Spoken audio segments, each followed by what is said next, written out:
Mediation Services is accredited by the Better Business Bureau. Call now for a free case review and a price protection guaranteed quote. Call Tax Mediation Services now at 800-600-9471. That's 800-600-9471. 800-600-9471. You want to know what time it is? It's time to bring the rain. Zinc Media. Feel the power of knowledge.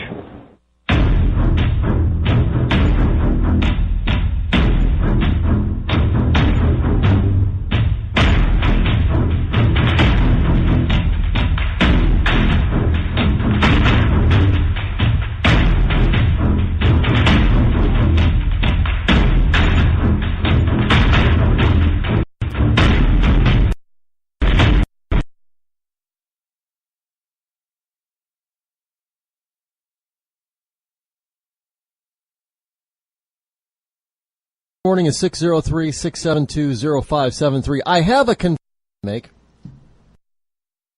Thursday.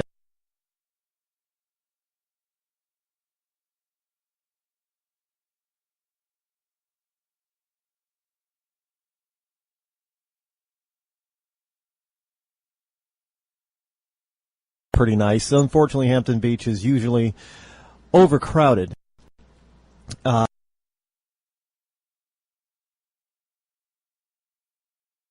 Deserted, frankly. It's not easy to get to.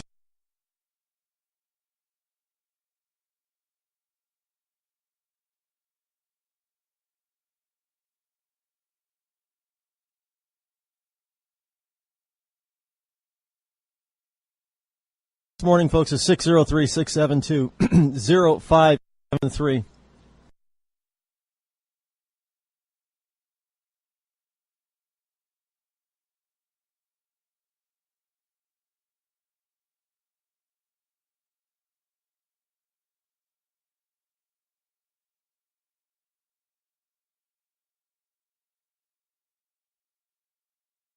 Charge somebody with a crime or recommend they be indicted. And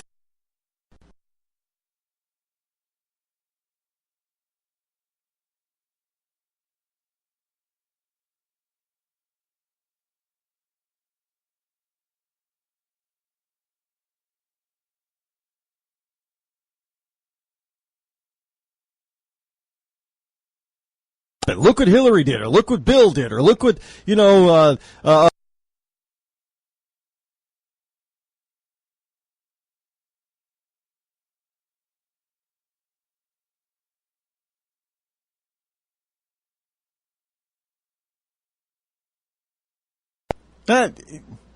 people aren't going to do anything about it, don't complain and then do nothing. That's acting like a stupid millennial.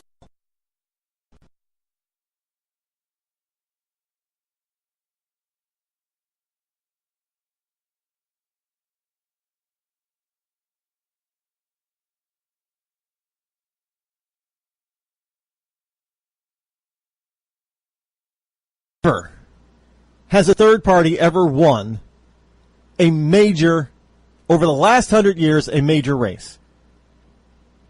But there have been plenty of times when a third party candidate has prevented somebody who might have been on your side at least a little bit from winning the election. George Bush Sr. against Bill Clinton when we tossed in Ross Perot. Ross Perot took the vote. That was way more than enough for George Bush to win a second term. But no, we all look. I learned my lesson. Did the same thing. We all threw a fit. Read my lips.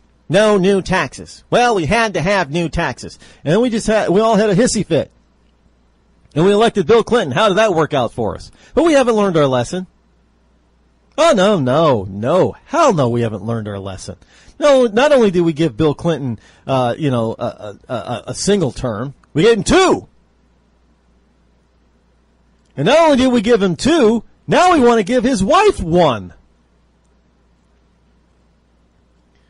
I mean, and we gave Barack Obama two. Even when literally half the country thought that Obama was trying to be a potentate or dictator and was going to suspend the election. I can't tell you how many people were afraid that Obama was going to suspend the elections. That he was going to remain in office because he couldn't see himself leaving because he was the best president this country's ever had. And he just wanted to keep on the... And yet and still, they thought that...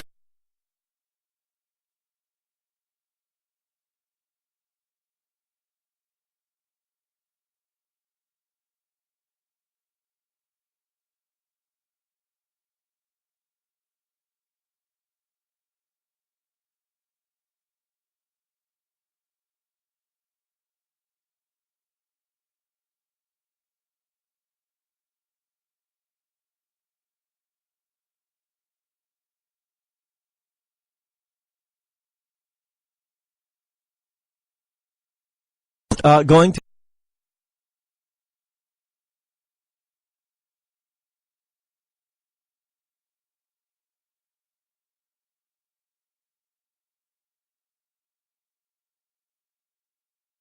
and things a nightmare.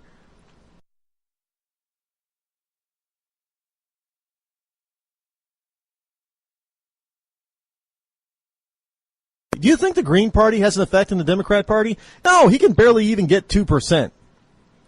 Doesn't affect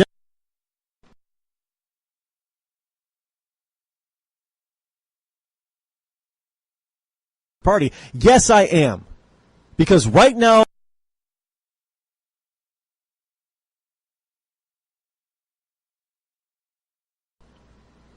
so you add those two sides together, and is there any wonder why a Republican has a difficult time winning? And is there any wonder that so many people just sit down, sigh, give up, and throw their hands up and say, I give up? No wonder at all. None. Why not? Come on, try and challenge me. You're a third-party supporter? Why don't you? Hey, you're still a Ted Cruz supporter? I'm still getting Ted Cruz people. Well, that's why you should vote for Ted. Look, Ted Cruz cannot win. Get over it. He can't win the... Never have to starve yourself ever again. Visit shrinkingwaistlines.com and get the 23-second waist shrinking exercise. That's so simple, you'll be shocked to see the pounds just fall off. That's shrinkingwaistlines.com. It's time to get into great shape today. It started with a knock, but it wouldn't end there. What happens in the story next, many wouldn't understand, and most wouldn't believe. 5 + 2 = Perfection by Samuel Rosette Jr. is a must-read. The scriptures within are reminders of the ancient past, and yet intriguingly infuses with texts which stand on the edge of the stage of relevancy. Available online at Westbow Press, Amazon, Books A Million, Barnes & Noble, and SamuelRosetteJr.com. We've all heard of male enhancement, but now there's an expert on true male enhancement in the areas that really count. In Herb Ellis's book, Husband 2.0, Real Male Enhancement, you'll find answers to questions like, why doesn't she want to have sex? A quick start, quick results workout guide. Plus, what you can do as a side hustle to make money now. With all the great tips in this book, every man can benefit. Get the book, Husband 2.0 Real Male Enhancement, on Amazon.com.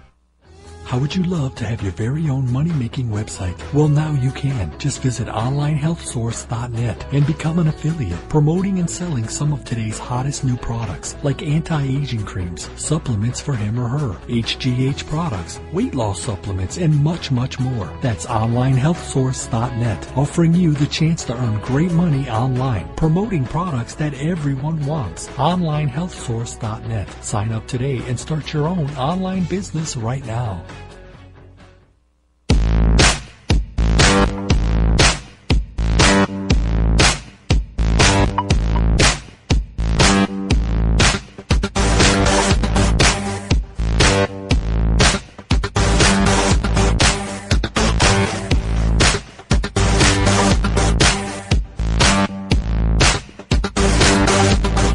603-672-0573. I'm in a fighting mood this morning. I don't know why. I woke up on the right side of the bed. I wake up on the right side of the bed every morning. I never get up on the left side. Bah! Yeah, I still have a dry sense of humor too. I'm fired up about this, folks. I am just sick and tired of listening to a bunch of people whine, moan, and complain, and then do nothing about it, or do the same thing that they've been doing that got them to the place where they're whining, moaning, and pissing, and all that other kind of crap. I'm just done with it. You're gonna have to do better. You're gonna have to tell me why. You have to give me don't give me an emotional reason. Give me good look. You know, the founding fathers went through a lot of emotion when they decided finally to declare independence. But you know what won the day? It wasn't emotion. It was not emotion. Oh, sure, they were highly emotional. There were even some of the founding fathers that couldn't even stand each other. They were highly emotional. But at the end of the day, it was logic that swayed them all to sign the Declaration of Independence. Logic. If you think of, look, all they had to say was, all somebody had to finally say was logical and was correct. If you think what's happening in Boston is only going to stay in Boston, you got another thing coming. It's coming down to you too. And that is what got them all thinking, you know, that's logically correct. The Crown does not like the colonists. The Crown does not consider us British. We're just colonists. And they're going to continue to pound the hell out of us until we totally and completely submit to Crown rule, which means being second-class citizens. Now, I know it's kind of ironic that those men back then would even think of such a thing, and then go ahead and turn around and have slaves. I get it. I'm not going to go with the talk about the slave, anti-slave, abolitionists, pro-abolitionists, all that kind of. I'm like, that's a whole separate issue. I never look. As much as I love this country, I have never ever claimed that it was perfect. Never. Well, I got to tell you, does this mean that because we've had some hiccups or some bumps or some potholes in our country's history that we should just hang it all up, give it all up, go the way of the rest of the world, give up our liberty and our freedom, and just become subjects instead of citizens? You know, don't tell me about being a citizen of the world. They don't want you to be a citizen. A citizen is directly involved in their governance. Subjects are not. And what we've got is a bunch of leftists that want to tell you how to live. I got some stuff here. Yeah, and none of it's working, by the way. None of what the left tells you to do is, you know, there's a new, Massachusetts. Let me just bring you up to speed. I don't even live in Massachusetts, but this is going to keep me from ever living in Massachusetts. Mass is just full of a bunch of idiots. The Commonwealth of Massachusetts is populated, but, you know, supposedly some of the smartest people ever in the world live there because we have all these wonderful institutes of higher learning in Massachusetts. Massachusetts, I think, New England has got more colleges per capita than any place on the planet, and I think Massachusetts, that state, has more institutes of higher learning than anywhere else on the planet. You know, we've got Harvard and MIT. Yeah, Harvard and MIT on the same town. Then you got BC and BU, Boston College and Boston University, again in the same town. And then you got Holyoke, and Holy Cross, and you've got, the 5 colleges out in the West, which is, UMass Amherst, very popular, very prestigious, state school. You've got, tons of other Smith College and tons of big name colleges, Ivy League and near Ivy League schools here in Massachusetts. So we're supposed to be highly educated, right? Okay, so now they're going to say that out in Massachusetts, if you're going to sell your property, they want to put into a new law to the books for real estate or homeowners. Now, according to those who know in Massachusetts is in the top 3 states that are homes who are energy efficient. Now, understand, that's a huge feat. That is huge. Why?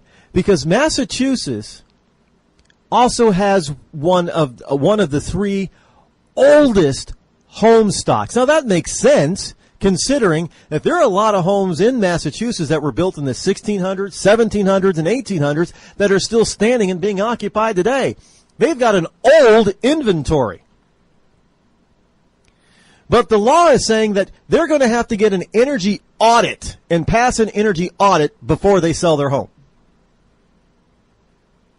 Are you kidding? That's another step that the people of Massachusetts are going to have to go through in order to sell their own private property. Because somebody in Boston decided, well, hey, this is for the environment. We got to make sure all these houses are up to snuff, right? Because of the stupid global warming idiots. So on a voluntary basis, Massachusetts has risen to the top 3 most energy efficient homes in the nation.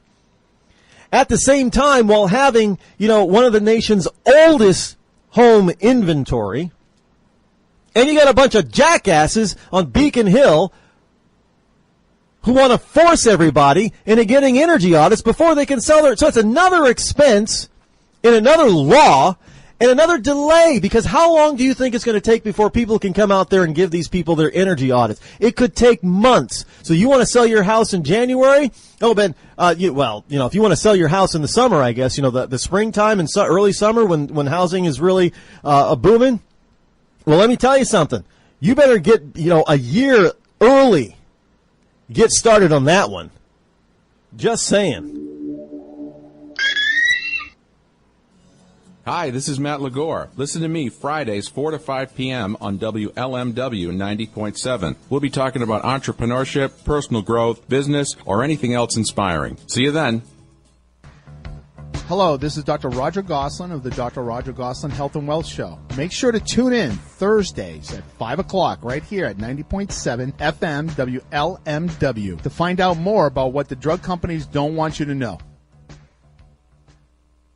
What if I told you that you could lose weight simply by drinking coffee? Change your coffee, change your life. Our gourmet estate-grown coffee is infused with powerful herbs that help you melt fat and keep you from feeling hungry for 6+ hours. Get results or your money back. Order yours today at skinnycoffeeshop.com. That's skinnycoffeeshop.com. Tea and water also available. skinnycoffeeshop.com. Hey folks, if you're anything like me, you spend a lot of time taking photos with your mobile phone or posting them to Facebook or Instagram. Well, did you know that you can actually be earning hundreds, even thousands of dollars each month just by uploading them to Instagram? Now, most people are skeptical at first, but this system is the real deal. You can get your hands on an evaluation copy of Instagram Profit, and you can be ready to see money flowing into your account. There are over 150 million users on Instagram, yet less than 1% of them are taking advantage of these money-making secrets. Now, if they knew they could be paying their rent, making their car payment, or just snapping photos and putting them onto Instagram, I bet they would be glued to their cell phones. There are only a limited number of these spots available, however. So if you visit moneymatters3.com right now, you can sign up to take advantage of all the special discounts. That's right, go to moneymatters3.com and get all the info there. moneymatters3.com. Log on now. How would you like to stress-proof your money and have a roadmap to ease your financial life? Well, now you can. Just visit besttoinvest.net. They offer today's best source of information and advice on finances for the millennials and iGens. You will be provided a key to the system that shows you how to set up your money to automatically fill up your savings, set reoccurring payments to bills or credit card without worrying about missing the due dates. It will even let you focus on the things that really matter, like learning new stuff, hanging out with friends or family. This system works for anyone, even you. That's besttoinvest.net. Why wait? The time is now to take control of your financial future. Visit besttoinvest.net today.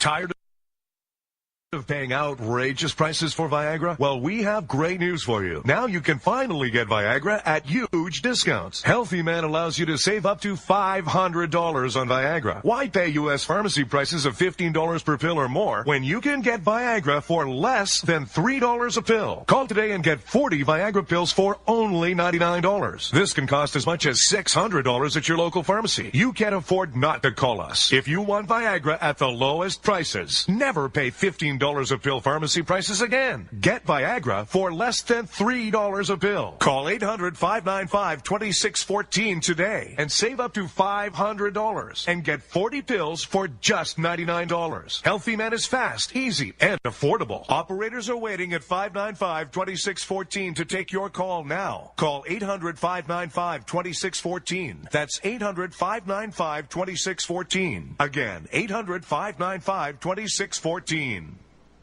Bring the rain.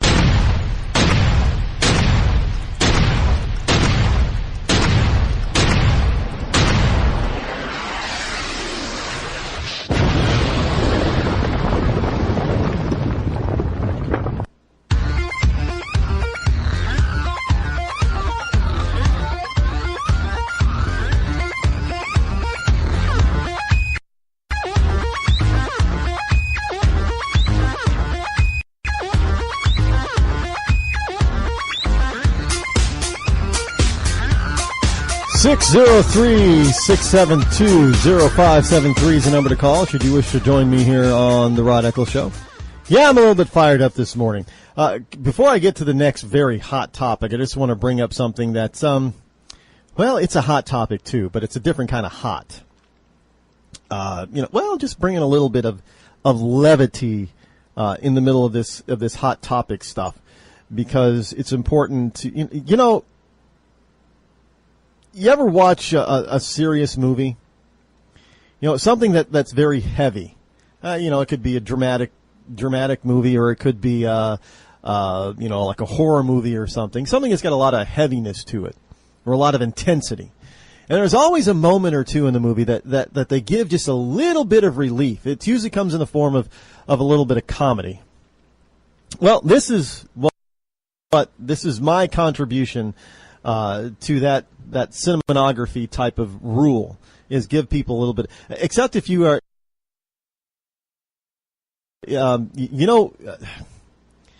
if you've ever watched foreign, now it's simply because of things like Netflix and Hulu and a couple of other services. Even to a certain degree, YouTube, I have been able to watch a lot of foreign made films that I otherwise probably wouldn't watch. And there is a type of foreign film that I just cannot watch. I've watched, I don't know, half a dozen of them, and they're all the same way. And that is Filipino dramas. I mean, they don't let up. I mean, they get you. They get down and heavy. I mean, they are intense. And and by American standards, when you think, okay, here comes a break from that intensity, oh no, they double down and they go even deeper. I mean, it is, by the time you get done watching that, you are not only drained, you're full-fledged depressed. And that's because there is no happy ending to these things. I mean, they just leave you down there in the dumps. And if I can't imagine going to a theater because theaters, everybody, you go to a movie, and no matter what the movie is, people come out and they're all excited and happy, like it was a great movie. And well, even if the movie was disappointing, or if it sucked, you're like, well, man, that really sucked. If you went to a theater for a Filipino drama, man, you'd come out of there, where's my shrink? Oh my God, that was that is how heavy those things are. I don't watch those anymore. I mean, Filipino drama. Nope, not for me. Yeah, those things are awfully heavy. But in any case, here is a little bit of levity, since we're not in now if we were in the Philippines, I'd just keep going. I just keep going until everybody decided that they needed to see their shrink. But since we're in the U.S., I'm going to bring something to you from the United Kingdom. Yes, that's the UK, from themirror.co.uk. Did you? Well, we all know that women fake orgasm during sex. 7 out of 10 women, according to this UK survey of 1,000 females say that they have faked an orgasm. Now, that's nothing new. Out of a survey of 1,000 UK males, however, here's something a little shocking. And this might be shocking to women. 1 in 3, that would be about 33%, or a third of men surveyed, said that they have faked orgasm during sexual intercourse. Now, I don't know how a guy does it and gets away with it, to tell you the truth. There's obviously physical evidence. I'm supposing, I guess, they hide it. But half the females said they had done so because intercourse was taking too long. Again, that's kind of shocking because all we hear about here in the States is, women like to go longer than most guys, but it was taking too long for these women, I guess. That's half of them that say that they faked it. Okay. Other reasons that women gave were they found the sex boring. A third of women said that they found it boring. That's a warning to us guys not to make it boring. I don't know what women construed to be. What is it? A Hitch with Will Smith? Remember that? I'm not a Hitch. I'm not a love doctor guru type of person. So I don't claim to know everything about women. So I'm not going to even try to even come across as being somebody. I know what women like in general, but yeah, I'm not a love guru. So if they're saying women are saying that a third of them are saying that they found the sex boring, well, gonna have to go with it and believe them. Another third said that they were not in the mood, and another third said they were just too tired. And almost a third said that they had consumed too much alcohol. Well, the numbers don't add up because there's a third and a third and a third. 37%, 36%, 35%, and consumed too much alcohol, 28%.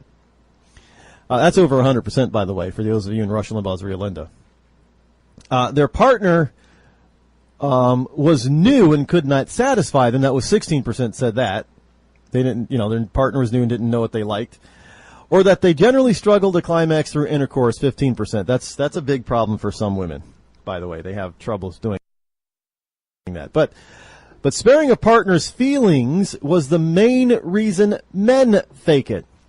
22% of those questioned said that they choose to spare their female partner's feelings. Followed by too much alcohol at 20%. Guys, stop drinking so much. 1 in 10 men said that they had faked an orgasm during a one-night stand after realizing they had made a mistake. The old beer goggles type of thing. So, I don't... that should tell you a lot, actually. I would be more interested in seeing what those numbers were like for married couples. The boyfriend on and off, on again, off again, boyfriend, girlfriend, one night stand things. Forget those. That's just going to happen. For those in a committed relationship or husband and wife, I wonder what those numbers would tell. I think that's more telling. And look, one of the things that those, well, I don't think any culture, whether it be in the West or the East, men and women don't talk about their needs or desires or fantasies or whatever. Maybe one of the big things that you just need to do if you you and your spouse, or if you've got a long time significant other, just talk about it. Don't be, you know what they say down south, don't be scared. If you find something is routine or boring, talk about it. And see if you can change things up a little bit. That's my non-guru style advice for that type of thing. Then maybe those numbers would change. You wouldn't have a third of the people out there saying that sex was bad, boring, dull, what have you, or made a mistake kind of thing. It should be something that's meant to, God gave it to us for as pleasure and as a blessing, not as a curse. I mean, if you've got to fake it, that means you're looking at this as just a toy and a curse. It's not a toy. It's really not, folks. I mean, it's meant to be a beautiful, pleasurable thing. And if you've got to fake it, then there's something seriously wrong, and you need to talk with your partner about it. And by the way, talking about it, as marriage counselors will say, a lot of times couples break up because they don't talk about issues that are important. And then things come to a head, they argue, they fight, and then just one day they say, that's it, they're done. Instead of just calmly and rationally talking about it. That's everything. Talking about, sex, talking about money, talking about the kids. If you have kids, family, you gotta talk about this stuff. Because if you don't talk about it, you're gonna end up arguing about it. And if you argue enough about it, that's gonna cause you to break up and split up and tear families apart. So talk about it, folks. Even sex. Talk about it. And you don't necessarily need to go to a professional, but you know what?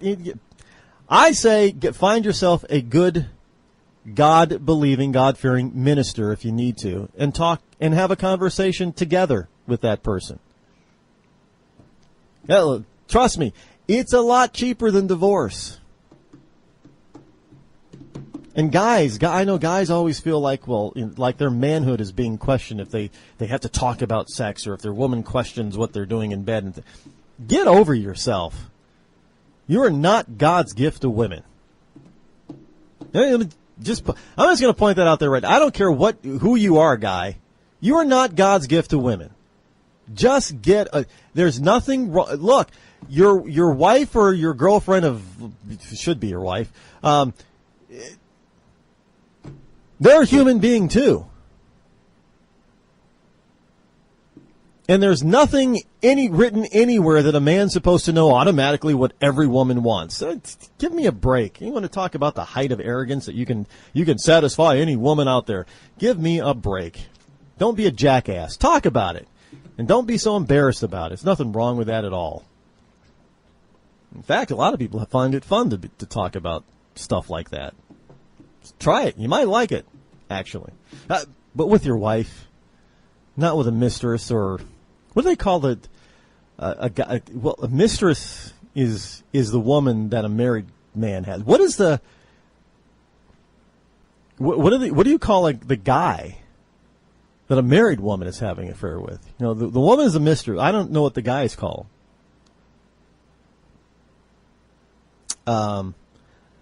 Is there even a word for that? There's got to be a word for that. I've just never. I don't think I've ever heard the word said, which is why I don't know of it. Because it's all double standard. I know some ladies are out there saying, "See, Rod, because that's a double standard. Told you it's a double standard out there. Double standard everywhere. That's a double standard too." Also, Christian Science Monitor is trying to reveal why so few millennials invest in the stock market. Well, they invest in the stock market don't invest in the stock market for two main reasons. One, they don't have any jobs, so they don't have any money. And two, because they've been told Wall Street is the devil. Wall Street is the devil. So, a majority of millennials 18 to 34 do not invest in the stock market, which includes buying individual company stocks, bundles of stocks through mutual funds or exchange-traded funds, or contribute to retirement accounts such as 401ks. Now, according to phone interviews with 1,000 nationally representative adults, results from which were released early this week by investment information website Bankrate.com, just 1 in 3 millennials have money in the stock market. The main reason so few is that they can't afford to. They don't have the money because they don't have any jobs. But these are the same millennials that don't have any money because they don't have any jobs, that are going to go and vote for people to give them free stuff, like free college, but not provide them with any jobs. So they're going to get out there and they're going to get their PhD for free, maybe. It really won't be free, but, So they're going to get a master's and PhD, and they're still not going to have any jobs. Except now, the problem is that they're going to have such a self-worth disparity. Well, I have a master's degree, I have a PhD, so instead of just having an associate's or bachelor's degree and being forced to accept a $40,000 or $50,000 a year job, now their perceived net worth is going to be double that. Oh, I have a master's or a PhD, I'm worth $100,000 now. Well, there are no $50,000 jobs out there for you. There sure as hell ain't going to be $100,000 jobs out there for you. But that's where that's what they're going to believe. I can't tell you how many times I've heard these millennials with no experience whatsoever, not even an internship under their belt, no experience, because they have some stupid piece of paper that says they've got a bachelor's degree, a BS or a BA in this. Well, I'm worth this. No, you're not. You have no experience. Well, I've got an education. Well, you know what? I don't have a piece of paper from an Ivy League college, but I've gotten an education too. And I gotta tell you, my education is grouped around experience, which means it's far better than your education, which is based on theory. You're listening to me, your lovable host, L. Rod, here on the Rod Eccles Show. How would you love to shrink your waistlines fast and easy? Visit shrinkingwaistlines.com. Learn the secrets that so many people are now learning. It's the best natural way to lose weight. Get this, you don't even have to exercise or spend hours at the gym, and you'll never have to starve yourself ever again. Visit shrinkingwaistlines.com and get the 23-second waist shrinking exercise. That's so simple you'll be shocked to see the pounds just fall off. That's shrinkingwaistlines.com. It's time to get into great shape today. It started with a knock, but it wouldn't end there. What happens in the story next, many wouldn't understand, and most wouldn't believe. 5 + 2 = Perfection by Samuel Rosette Jr. is a must-read. The scriptures within are reminders of the ancient past, and yet intriguingly infuses with texts which stand on the edge of the stage of relevancy. Available online at Westbow Press, Amazon, Books A Million, Barnes & Noble, and SamuelRosetteJr.com.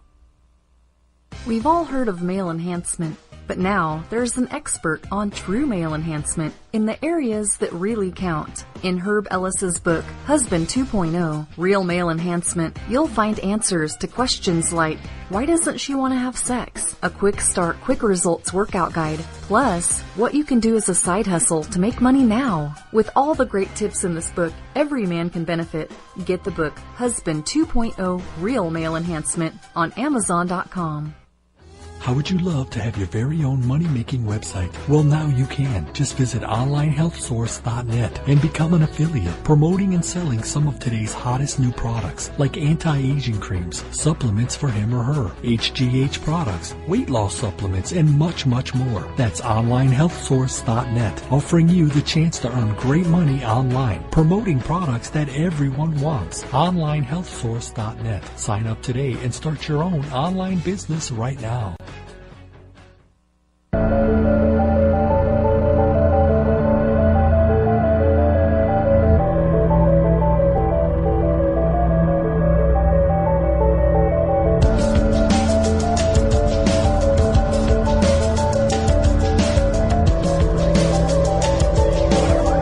603-672-0573. If you wish to call and join me here on the Rod Eccles Show.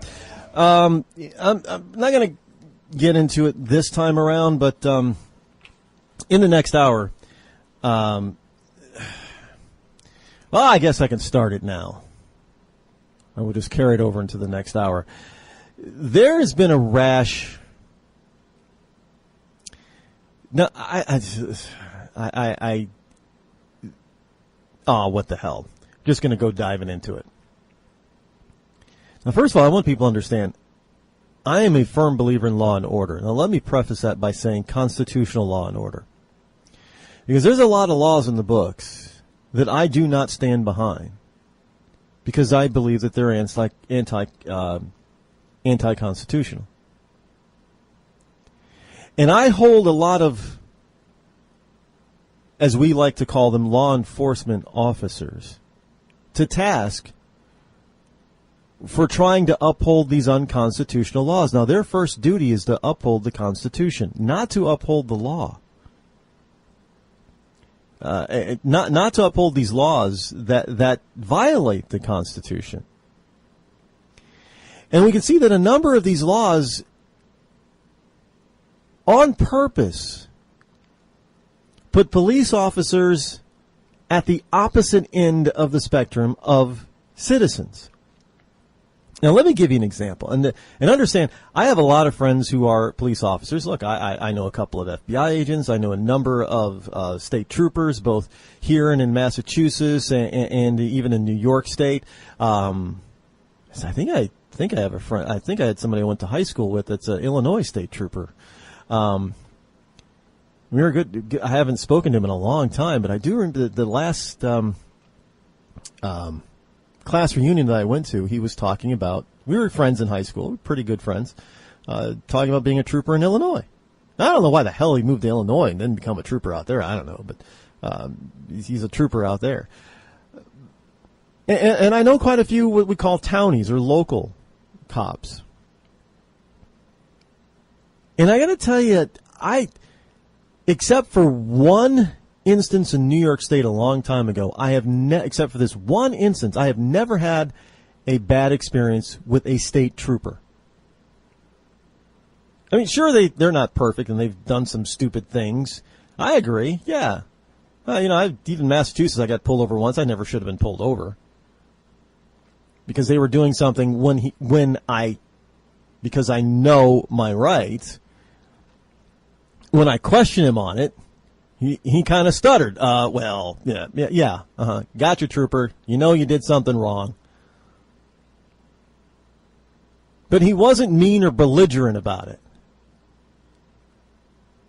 And frankly, he was young. He couldn't have been older than 25. And by the way he carried himself, he was not former military. There's a difference. You can almost tell the cops that were former military versus the cops that just came out of college and the academy. There's a big difference between them. There really is. But yeah. So he did not have that air of military training in him or about him. But we were still pleasant and we parted ways, friendly. No, that was it. Wasn't a bad experience.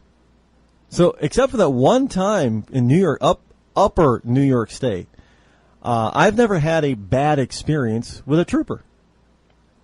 Interesting. All of my bad experiences seem to come from what we call townies.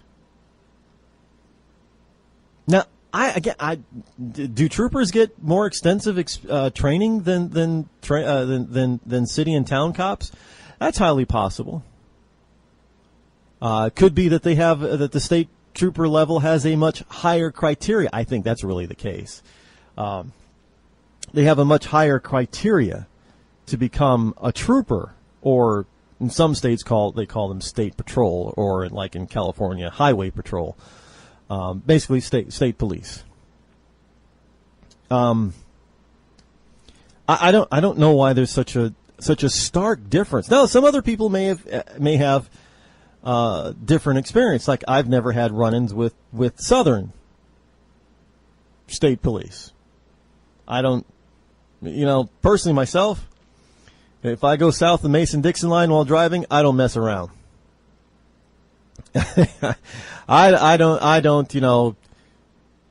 put that cruise control right there on the speed limit dot. That's it. I don't fool with those. I don't mess with those people. I know better. But we have a number of instances, and this usually comes from townies. No, you could be going down now. Look, I mean, this happened to me recently. See, in New Hampshire, you have, when you go and register your car, you basically, depending on when that month that you registered, I mean, if you're re-registering your car and renewing it, then you basically, they tell you have 10 days, but you basically have the month because it's your birthday month. You basically have that month once you get the new sticker put on to get your car inspected. And if you do it outside of your birthday month or at the end of your birthday month, you basically have 10 days to do it. So roughly, if you were to say that you register your car, for me, like say May 31st, because May is my birthday month, then I would have until June 10th to get it inspected. Well, we're in May. Just registered my car. Now, I don't even know how he noticed. Townie. Pretty heavy traffic. Does a U-turn in heavy traffic, before he flips on his blues, he does a U, flips on his lights, pulls me over. You know why I pulled you over? No, I don't. Well, because you don't have a new inspection sticker. I looked at him and I said, you got to be kidding me. You do realize it's May, right? If you can obviously see the difference, you can see it's May. Yeah, license and registration. I said, for what? Your stop is illegal. The guy was pretty belligerent about it, too. Oh, well, it is what it is, I guess. Autopsy finds that seaman James Derek Lovelace died of drowning May 6th in Coronado, California, with a heart problem as a contributing factor. But the medical examiner ruled the death a homicide, saying his instructor repeatedly dunked Lovelace during a pool exercise while the 21-year-old was struggling. The report says instructors are supposed to create adverse conditions by splashing, making waves, and yelling at students, but they are reportedly advised not to dunk or pull students underwater. The homicide ruling does not necessarily mean a crime occurred, and the instructor has not been charged. I'm Sandy Kozel. An immigration enforcement advocacy organization says it is a travesty that Democratic senators would rather protect the rights of illegal alien criminals than protect the safety and security of American citizens. The bill came to be known as Kate's Law, named for Kate Steinle, who was brutally murdered by a convicted illegal alien felon who had a deportation order but was out on the street because of San Francisco's sanctuary city policy. Texas Senator Ted Cruz introduced the Stop Illegal Reentry Act, which would require mandatory minimum sentences for those who have been deported and then come back into the United States illegally and are convicted of an aggravated felony. But the vote was 55 to 42, shy of the 60 votes required to move to a final vote on the legislation. And by 53-44 vote, the Senate failed to advance a related bill called the Stop Dangerous Sanctuary Cities Act, aimed at revoking federal grants provided to sanctuary cities that refuse to comply with Homeland Security requests to detain illegal aliens. Ira Melman is a spokesman for the Federation for American Immigration Reform, or FAIR. The members of the Senate who prevent anything from happening to these local jurisdictions, to look those families in the eye and explain to them why it's more important to protect criminal aliens than it is to protect the safety and security of their loved ones. But of course that never happens. But Melman says we as voters get to face these politicians come November. These are the sorts of things that people should bear in mind when they go to the polls. July 1st was the first anniversary of Steinle's murder. I'm Chad Groening. A theme park attraction in Kentucky centered around a life-size version of Noah's Ark opens to the public today. Bill Bumpus reports. Ark Encounter, located in Williamstown, Kentucky, about 40 miles south of Cincinnati, features a recreation of Noah's Ark, 510 feet long, 85 feet wide, and 7 stories high. In addition, there's a zoo, zip lines, and restaurant, among other attractions. A ribbon-cutting ceremony was held Tuesday with the mayor of Williamstown doing the honors. On behalf of the city of Williamstown and the state of Kentucky, I would like to officially declare the Ark Encounter open. The ceremony was attended by some 7,000 to 8,000 people and streamed live on the Ark Encounter YouTube channel. Ken Ham, the president and CEO of Answers in Genesis and the man behind the Creation Museum and Ark Encounter, told the crowd that the Ark will serve as a reminder to the world, just as Joshua set 12 stones at the Jordan River as a reminder of how God miraculously led them. The Ark is to be a reminder. We build it as a reminder. It's our 12 stones to remind the coming generations of the truth of God's Word. It's our way of presenting the truth of God's Word and the Gospel to the world. More information is available at arkencounter.com. I'm Bill Bumpus. A new Auto Club report says not all gasolines are the same. Shirley Smith explains. Many motorists might be clogging their cars' engines by not using gasoline with enough added detergents. Federal rules have been in place since 1996, requiring that all gas have some of the engine cleaning additives. But a lot of the major brands have extra detergents. Still, a lot of people forego those because they cost about 3 cents more a gallon. But without the additive, you get carbon deposits, and that reduces a car's mileage, increases emissions, and hurts the performance. I'm Shirley Smith. Fewer Americans sought unemployment benefits last week. The Labor Department says weekly applications fell 16,000 to 254,000. The 4-week average, which is less volatile, dipped slightly to just over 264,000. American Family News is online at onenewsnow.com and on the One News Now mobile app. I'm Steve Keith.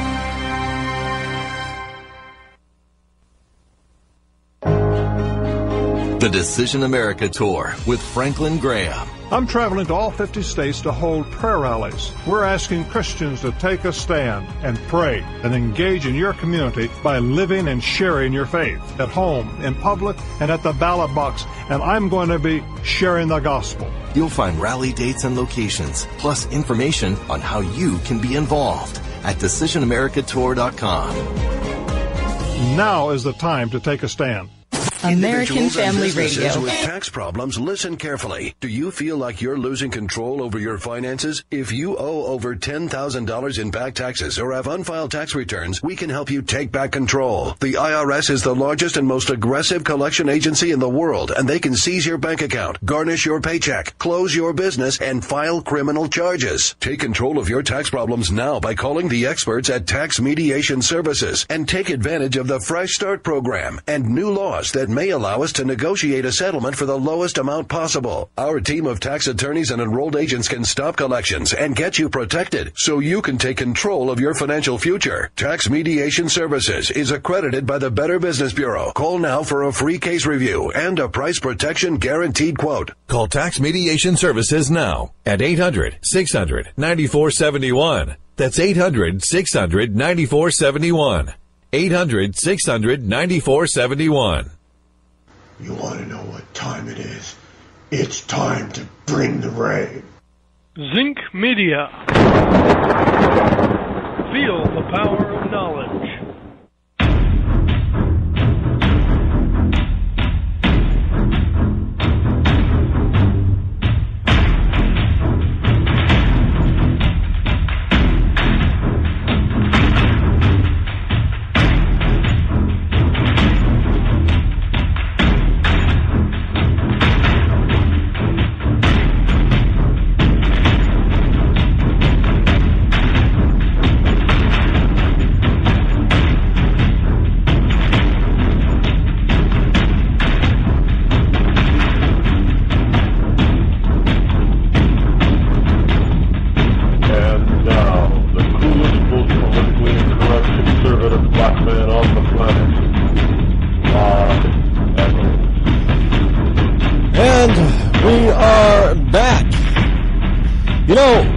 Things that I often relate when I'm talking about over-policing is that now, and again, I have to preface by saying I don't know what the traffic stop was about. I mean, you can only suspect what it was about, but I have seen people, at least in one particular incident, by a townie pulling over somebody else, having them pull over on the side because they had one headlight out. And that's notorious around here for officers to do that. The problem is that the cruiser that the officer was pulling this person over in also had a headlight out. So you got to ask, what is this kind of thing? I mean, look, I've been pulled over because, many cars today have 2 license plate lamps, and I've been pulled over because one of those lamps was burned out. And his reasoning, well, I couldn't read it. I'm like, what do you mean you couldn't read it? I can read it. I mean, it's really, you gotta ask, is that the kind of stuff that is really causing people or helping people to be safe? Or is it causing police officers to encounter the public in an adversarial way when they don't need to be? And the reason why I'm bringing this up is because we're going through, as some people think we're going through, we have these rash of shootings. We don't have a rash of shootings. Look, there's one thing I can say that we can say about gun violence in this country is that here in the United States, our police officers shoot more of our citizens dead than in any other country on the planet. We do. But yet and still, I don't hear the left talking about us well, yes, I guess they are talking about disarming the police in some instances. But there's no movement to disarm the police. Sure, you've got this stupid organization, what do they call, Cop Block? But at the same time, even though most of their stuff is propaganda and anti-police, some of the stuff is hard to refute. And when I say that is that what we have going on today is far more police overreach and brutality today than we used to have, even in minority communities. Because I know a lot of people will say, and I've taken somebody to task on my own pages, referring to black people as porch monkeys. Look, that doesn't help anything. And I realize that sometimes there's a bias when it comes to dealing with blacks. There's no denying that. There is. Now, granted, in some jurisdictions, like Chicago, sure, cops have a reason to be, on their toes because the crime rate in the black communities is high. But that's not true for the rest of the country. And it's not just blacks. I'm sorry, when somebody has 2 or 3 or 4 officers on top of them, and I have seen, and I know there are some people out there that even listen to this program that don't think the police should be photographed or videoed. I'm trying to figure out why that is. Because we know that, sure, a video doesn't tell the whole story. I know the left picks it apart. You don't see what happens beforehand. That causes the ire of the cop to rise, but understand the aftermath is still the same. And it's not just with blacks. Cops kill white people at nearly the same rate as they kill black people. I mean, granted, all you see on these tapes, because it's inflammatory, is a white cop and a black suspect. It's inflammatory. It's not so inflammatory for a white cop and a white suspect, or even a black cop and a white suspect. Not so inflammatory. It's just highly inflammatory with a white cop and a black suspect. But if you look at the stats, they're about the same. If you look at the federal stats when it comes to policing and shootings by officers, the stats are about the same. So if that's the case, then you've got to ask, what is going on with our policing? And I've been warning people it's because we have too many laws. We have too many laws, and we have too many people that are on a power trip because they have a badge and a gun and they should not be an officer. It is more important that you have the right people with a badge and a gun than ever before, and understand that, there's a brotherhood there. That cops will protect cops at all costs. Look, we've got these no-knock things. And how many times have we heard, and this happens more often than we're told. All you got to do is look at the federal stats. You can find all that stuff on, the FBI crime stats and Department of Justice stats and all that kind of stuff online on all these. This is where I go to get this information. I don't believe, left-leaning or liberal or even right-leaning sites for this stuff. I go directly to the source. And what they're telling me at these sources, government sources, is that we have a problem.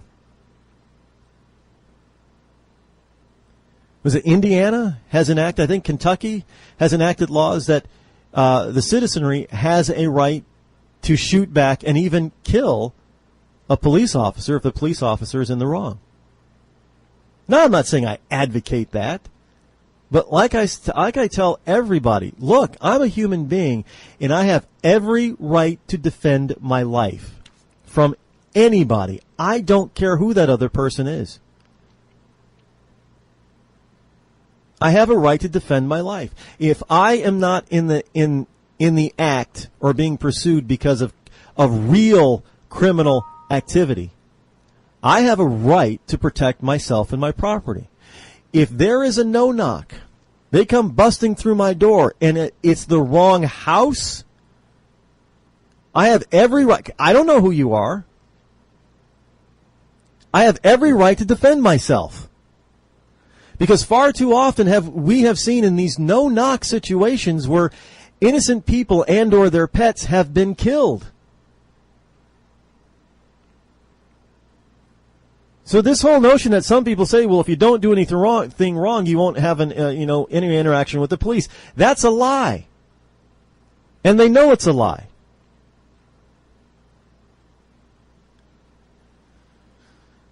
I mean, you could just be driving down the road and all of a sudden, poof, a bulb blows. You don't know your bulb is blown. You pulled out of your driveway and all the lights were working. You go halfway down the street. You don't know. We don't have any sensors in our cars that tell you, hey, bulb is blown, bulb is blown. And the next thing you know, you're getting pulled over and you got a gun in your face. That also happens more often than is being reported. I remember when I was just a teenager. Well, no, I was 20-something. With my girlfriend, she had a newspaper route. She delivered the Wall Street Journal. Now, if anybody knows the Wall Street Journal is delivered between 3 and 5 a.m. in the morning. Now, she had been doing this for a year. I helped her out numerous times. One night, townie, we're delivering papers. Somebody comes up behind us, throws on their high beams, no lights. We wait, they don't get out of their car. So we pull forward to deliver to the next homes. Next thing we know, we've got 2 locals with their guns drawn on us. Their first reaction, you don't move when there's a cop behind you.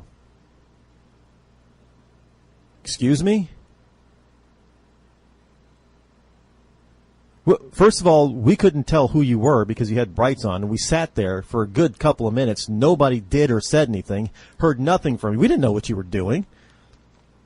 Frankly, we have a job to do here. We're delivering newspapers. We've been doing this for a year.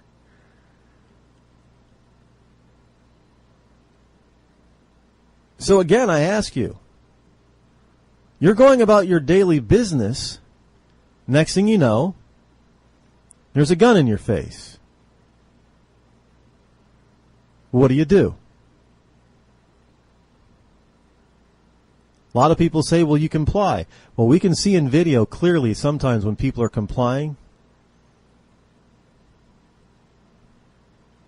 The cop is screaming something else.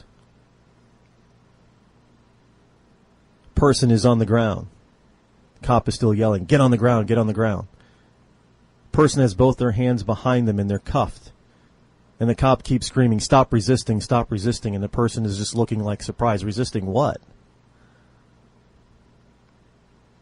That's the kind of stuff that scares the average citizen to death.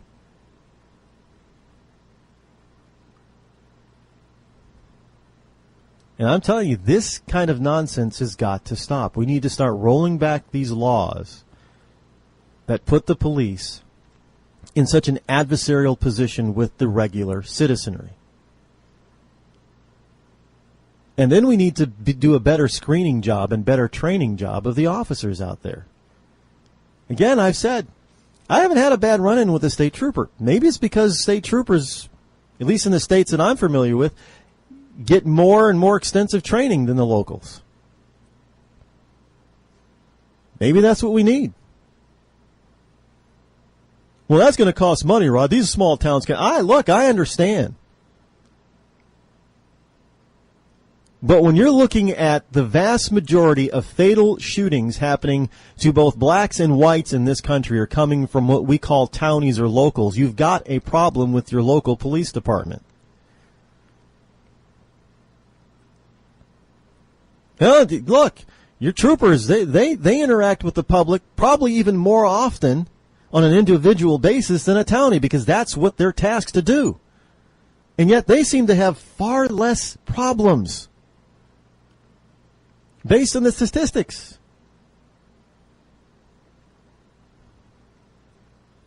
So when I see or hear about these two latest shootings, I'm scratching my head thinking, what the hell is going on?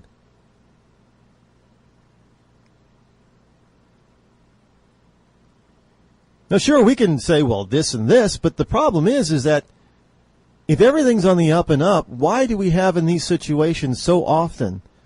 These cops are armed with body cameras that these fatal.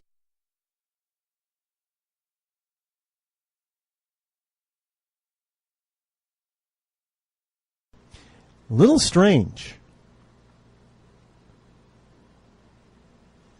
And I'm not talking about the Freddie Gray. The Freddie Gray thing is that's just a horrible incident. Those cops never should have been charged for that kind of stuff. That was stupid. In fact, the prosecuting attorney Mosby should be brought up against on abuse of power charges. She really should. Look, when the cops are in the right, I'm going to stand by them. I don't believe those cops in Ferguson did a darn thing wrong. They should never have been put through what they were put through. But that doesn't mean some of these other cops should not be taken to task. Just because you have a badge, you do not automatically have the right to take somebody else's life. You don't.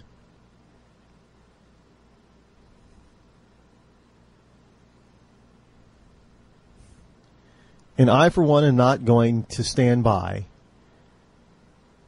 and say just because somebody... Look,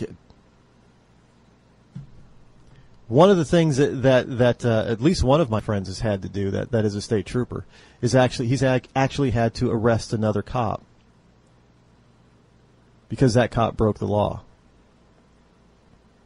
It's devastating for them to have to do that. But you know what's more devastating? Is a criminal with a badge.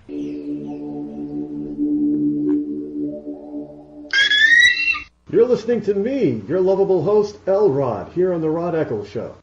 How would you love to shrink your waistlines fast and easy? Visit shrinkingwaistlines.com. Learn the secrets that so many people are now learning. It's the best natural way to lose weight. Get this, you don't even have to exercise or spend hours at the gym, and you'll never have to starve yourself ever again. Visit shrinkingwaistlines.com and get the 23-second waist shrinking exercise. That's so simple you'll be shocked to see the pounds just fall off. That's shrinkingwaistlines.com. It's time to get into great shape today.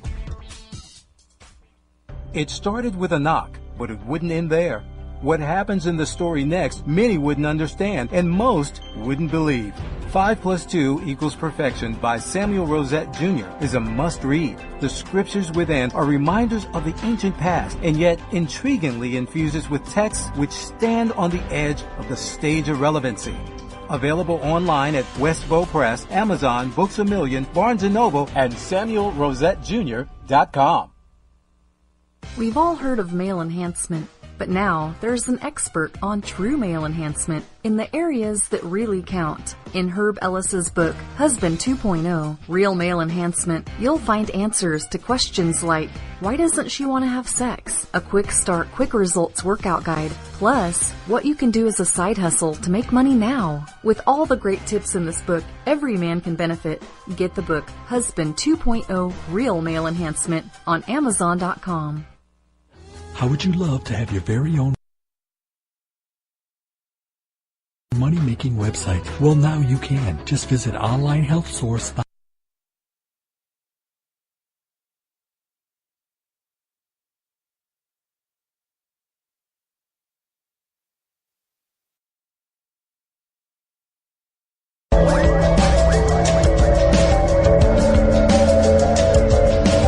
Six 603-672-0573 is the number to call. You know, one of the things that we have in this country that is also not a very good number to have to talk about is that we incarcerate a greater percentage of our citizens than any other country. Now, granted, some other countries, they don't bother incarcerating. They just chop off your head. I get that. But at the same time, we put people in jail at the drop of a hat in this country. I mean, it's ridiculous. And look, I'm going to take it to task. We've got a person here in New Hampshire, the mayor of the city of Manchester, I do believe, who's running for governor, who's advocating for a law because we have this this new drug epidemic that's running through the Northeast, especially New Hampshire. And at first they were calling it heroin, but now everybody's saying it's this fentanyl drug. And he's advocating for a law that says that if a dealer is caught dealing fentanyl and one of his quote-unquote customers overdoses and either almost dies or does die, that dealer should be charged with attempted murder or murder and then put in jail for life. I'm thinking, that is the wrong answer. That is the... sure, just throw more people in jail. We can see how that's worked. The problem is that we have too much of this stuff entering our country from outside the country. That's problem number one. Problem number two is we're focusing on the wrong thing.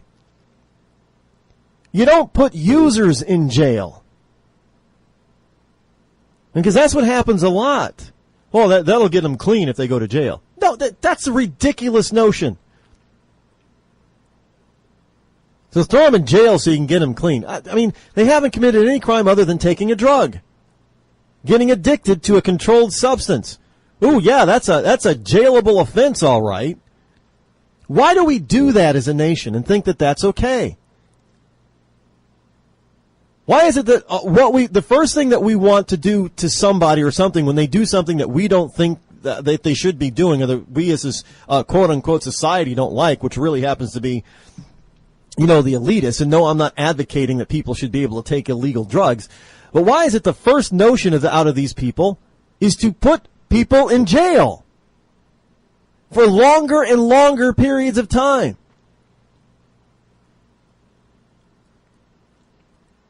We can't afford to keep doing that.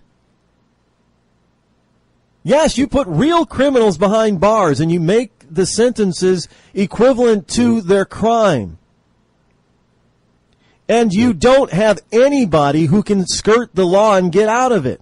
In other words, you cannot take one from the same judge. You can't take one person who rapes a girl and only gets 6 months, and somebody else who does it in nearly the same exact fashion and gets 6 years.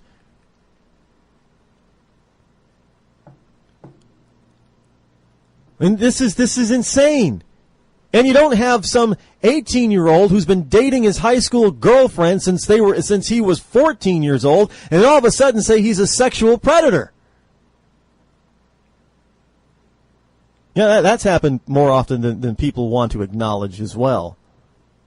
Well, high schoolers dating in high school.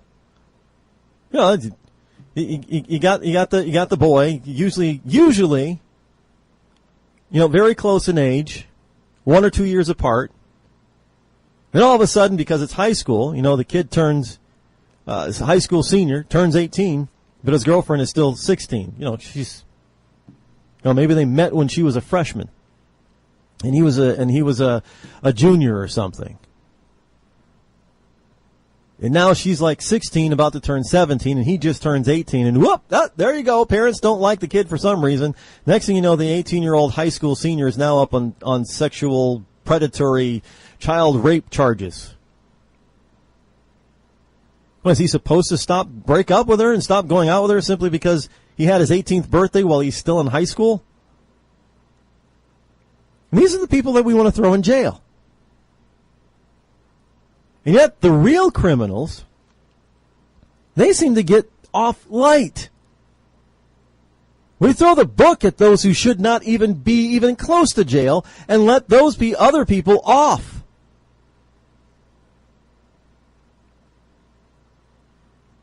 I mean, you want to put somebody in jail for life because they sold somebody something that person wanted and they happened to die. But yet you actually get somebody who planned somebody's murder and they're out of jail within 10 years. This is a ridiculous notion that we have as a nation. We are so cockeyed in our laws. No wonder everything's so screwed up. I'm sorry, Mayor Gatsis, you're wrong. Sorry. And anybody else who thinks like you, you are wrong. This is not what you do. This is not what a just society MW 90.7. We'll be talking about entrepreneurship, personal growth, business, or anything else inspiring. See you then.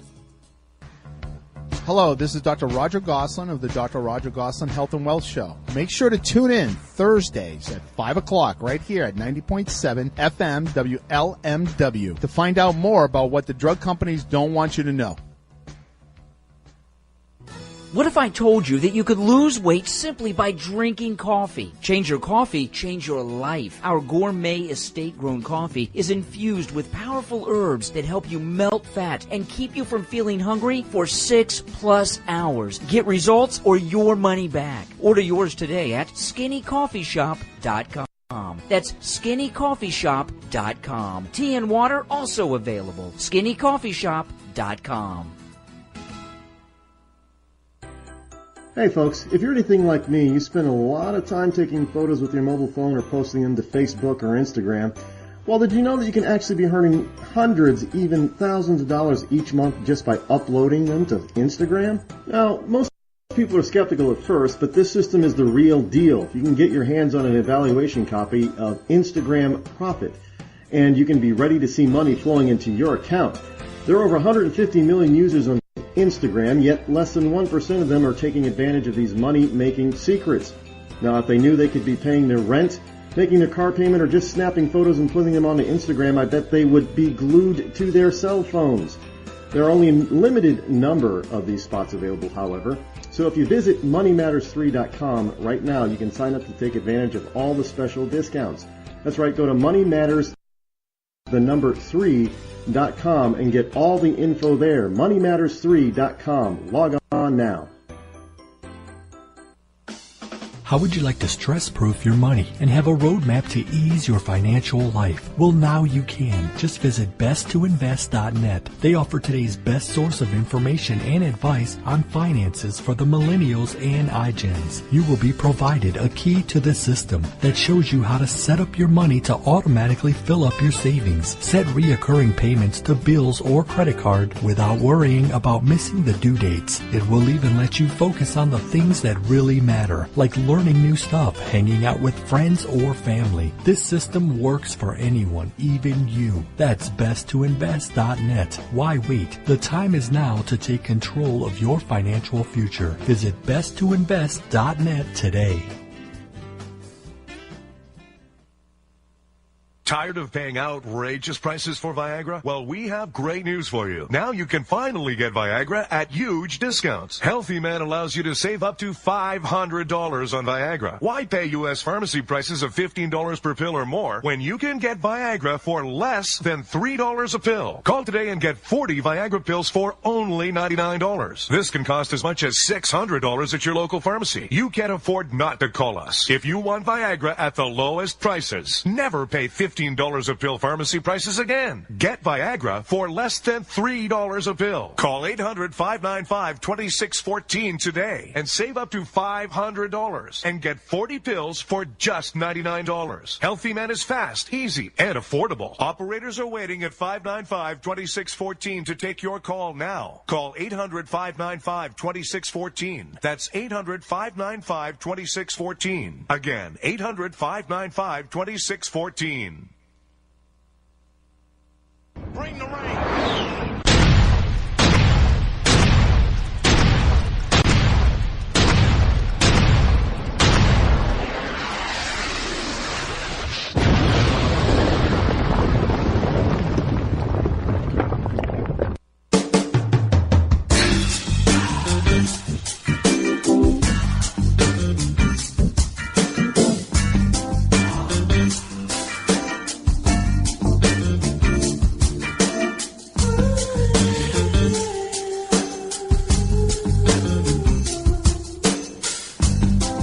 603-672-0573. That's the number to call should you wish to join me here live here on the Rod Eccles Show. And speaking of live, let's go to the phones right now. We got somebody on the lines. You are live on the Rod Eccles Show. What you got? Well, I thought you were going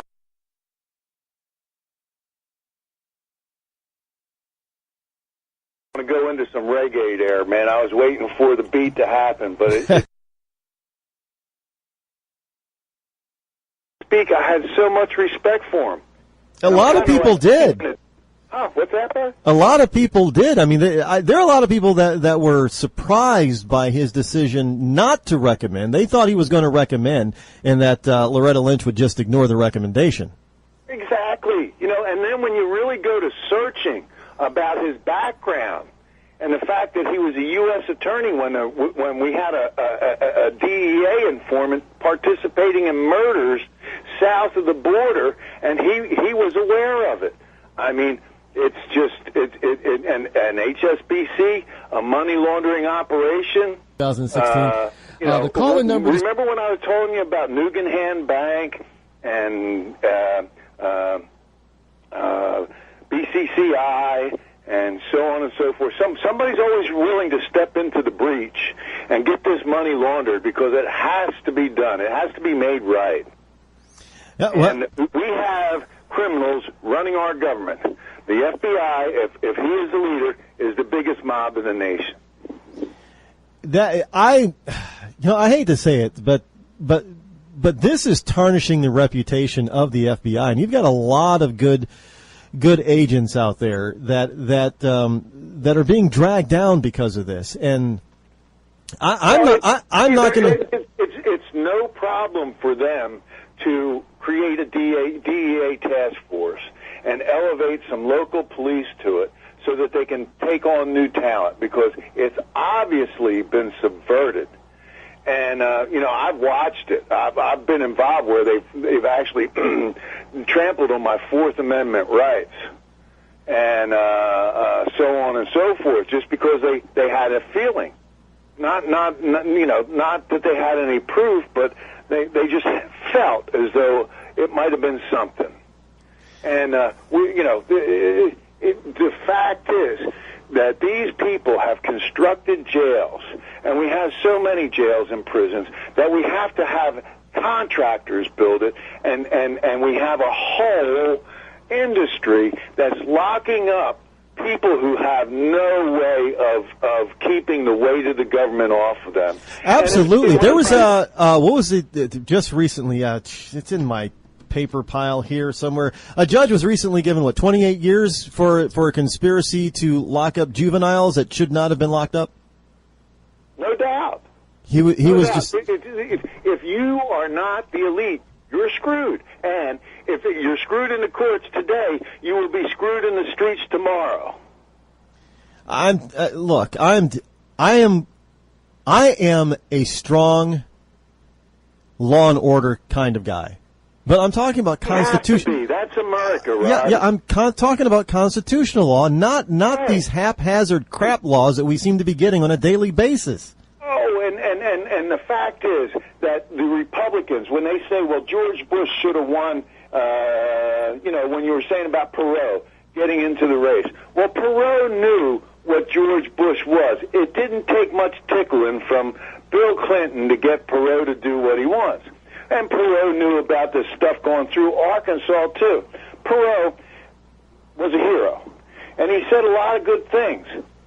But the fact is that they couldn't lose because George Bush and Bill Clinton represented the same people. That may be, but I think Perot was as some of the good things that he said. Look, I admit it. I voted for Perot. I did. I didn't. No, I voted for George Herbert Walker Bush, even when he was saying that there was a new world order. See, I was working around Naples and Fort Myers at that time, and there was a Christian radio station there, WSOR. And I would listen to WSOR when the first Gulf War was going on. And the evangelicals were so up in arms about the New World Order because they understood what that meant. And so you see the evil bent, the drug dealing, and here's, the CIA may have been against it. They may have even assassinated Kennedy for it. But the fact is that the ones who were running it, like the Young Turks and the mob, against the old boss's wishes, is the only example I can give for it. They went ahead. And they did it because they knew that it would sell. Well, see, they had financial backing. You don't get the job done if you divorce yourself from the government, because the government had the money to run these operations that they were doing. But when they divorced themselves from it, after Ted Kennedy and Church and everybody got on them, they created their own, and they went forward.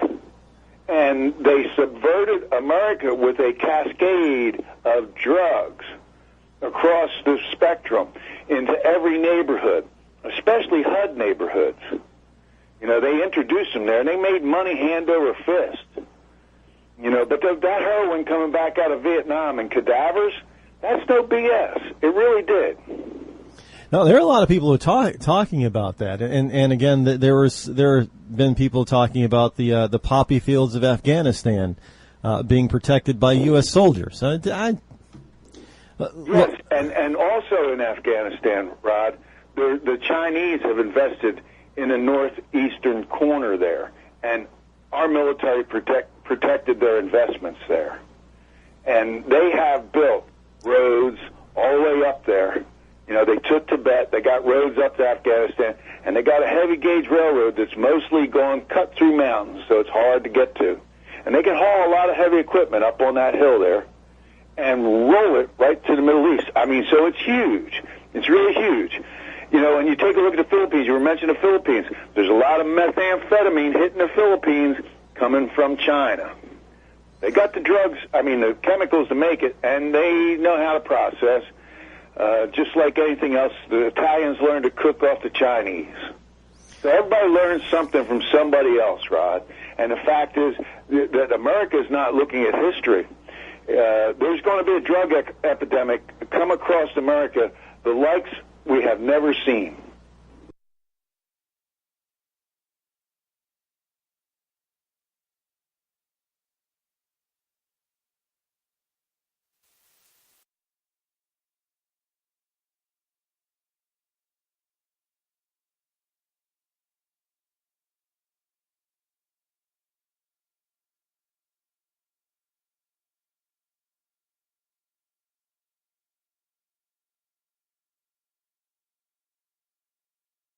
Look at it. Let me tell you what, MK Ultra is a serious thing. They opened up demons with that stuff. Well, look, they tried to bring some of that stuff out in his defense attorney tried to bring some of that stuff out in court, but they were blocked on some of that stuff. And look, we know about the gun running the government was doing down in Mexico with some of those guns, with serial numbers being excoriated off and that type of stuff. And we know that there were guns used against Border Patrol agents, and one was actually traced back to the government, our government, that killed a Border Patrol agent. So this stuff is known. But my whole problem is that we keep electing the same idiots and fools who do this kind of stuff on a constant basis. And then when we catch them, like Hillary, we let them off scot-free. Otherwise, if you're just a regular, ordinary citizen, not only do they want to throw you in jail, they want to throw you under the jail and then just forget about you. Well, you have no voice about that time. And the people who have control of the system go out there. You have a bunch of metrosexuals in Congress that they're soft-spoken. The women feel as though they're a good candidate, and they vote for him. And when a man like Trump comes out and rails, oh, my goodness, he's such a terrible man. Well, you know what? I never cared for Trump until he ran for president. And as soon as he opened his mouth and started speaking everything that I feel, and I realized that he's a man, so he's imperfect. So presidential candidate Trump is better than the man that I thought I had some semblance of knowing in the 1980s. Of course, I didn't know him personally. I only got to see what he would do in the business world and so on and so forth. But the fact is, the parties have failed America, just as George Washington said that they would, to not put faith in parties, but to be American. So here is fearless leader, Obama telling us America is not worth nothing, and that's been reinforced in the colleges and the universities to our young, who don't know anything about George Washington, except that he was a slave owner and his dentures were made out of wood. Yeah, I'm afraid that's absolutely true. I can't tell you how many millennials I've run across and had conversations with that actually use these words, I hate America. Like, I want to slap them, seriously, but those words come out of their mouth. In New Jersey, I employed a guy just for a few days. We had a contractor come on the property, and a couple of his guys, I said, hey, when you're slow on work, give me a call. And when they were slow, I put them to work. Of course, that's just the way it is, they needed work and there was cash involved. Those days are slowly coming to an end because they're going to have control over everything. You can't have cash. So, they came on, the guy says, I'm an anarchist. And I said, man, you can't be an anarchist. Oh, yeah, anarchy. I said, anarchy is a foreign idea. I said, don't you understand that our revolution is the most pure? That we actually treated those people who would do us dirty well, as long as they treated us well, and when they didn't treat us well, we treated them worse than they treated us. So, that's what America needs to do. America needs to treat those who treat us well with good intentions back. And those who do not have our interest in mind and who would do us harm and tearing us down from within is harm, then we must treat them exactly like they need to be treated. And there's no difference. Foreign enemies or domestic enemies. That is absolutely correct. I mean, look, I'm not saying that the USA is perfect. Far from it. I'm not saying it was begun on a perfect note. Again, no country is. But at the same time, you can't have your own citizens being taught to hate their own country. That makes no sense. Well, that's what the government does. The government has been seized by the elite. The universities have been seized by the elite. The young have been seized by the elite. And you are being told where to go and what to do, and they think it's okay because they know something. They've been taught, and they can recite it, but they have no ability to figure things out. Well, it's all, to be frank, it's all about globalism, one world government. See, if you hate your own country, what does that leave you? Well, we need to have a globalist type of governance. Because you can't. If you hate your country, I mean that means you hate your government, and you hate its people. So how do you change that? Well, you have to go through a global governance, and this is the reason why some in the European Union. I can't believe how many Americans are livid about Brexit. I mean, it has nothing to do with us. Why would we even care? To the extent that other than, financial information that would become, financial issues that would arise from this stuff that would easily be ironed over, a number of years probably, but it still would be easily ironed over. Why is it that Americans feel that they're the ones that have been slighted by the British wanting to leave the EU? Well, because the EU was all about coming to this one world government via the UN, and all of a sudden the British said, oh, we got what you're doing and we're not going to be a part of it. That's why they're mad at the Brits. Well, they're mad because of what they see in the media. The Brits got out because they know where the EU is going. And let me point this out. The Dutch. Everything goes back to Brussels. And Brussels wants to rule the world. Now, you think, well, the Dutch never really had a real fine military force on the field.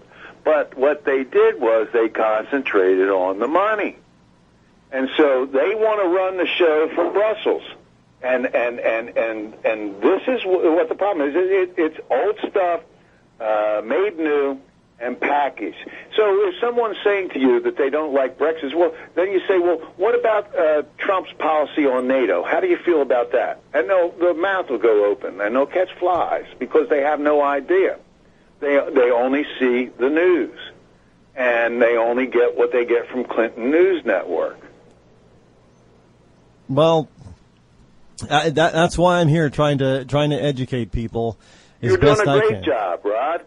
And there should be thousands of people flocking to you, and the communities that should be coming together shouldn't be separate communities. They should be Americans, all Americans. That's what we are, all Americans.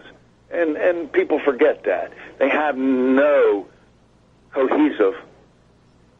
No, because we're constantly being divided into smaller and smaller subcategories and subgroups. So that's exactly. It's why in World War II the Raiders were disbanded, because they didn't want para-Marines. They wanted Marines altogether. Marines were elite in and of themselves, so they didn't want an elite group within them. But they do this on every level so that they can weed and think and divide and garner someone they can use, because they're always elevating someone from the young section, the young sector. They cultivate and they make them the way they want. It's happened over centuries. It's no different. So our young are at risk. Anyone who just sent their kids off to school here this morning in America has done their child wrong.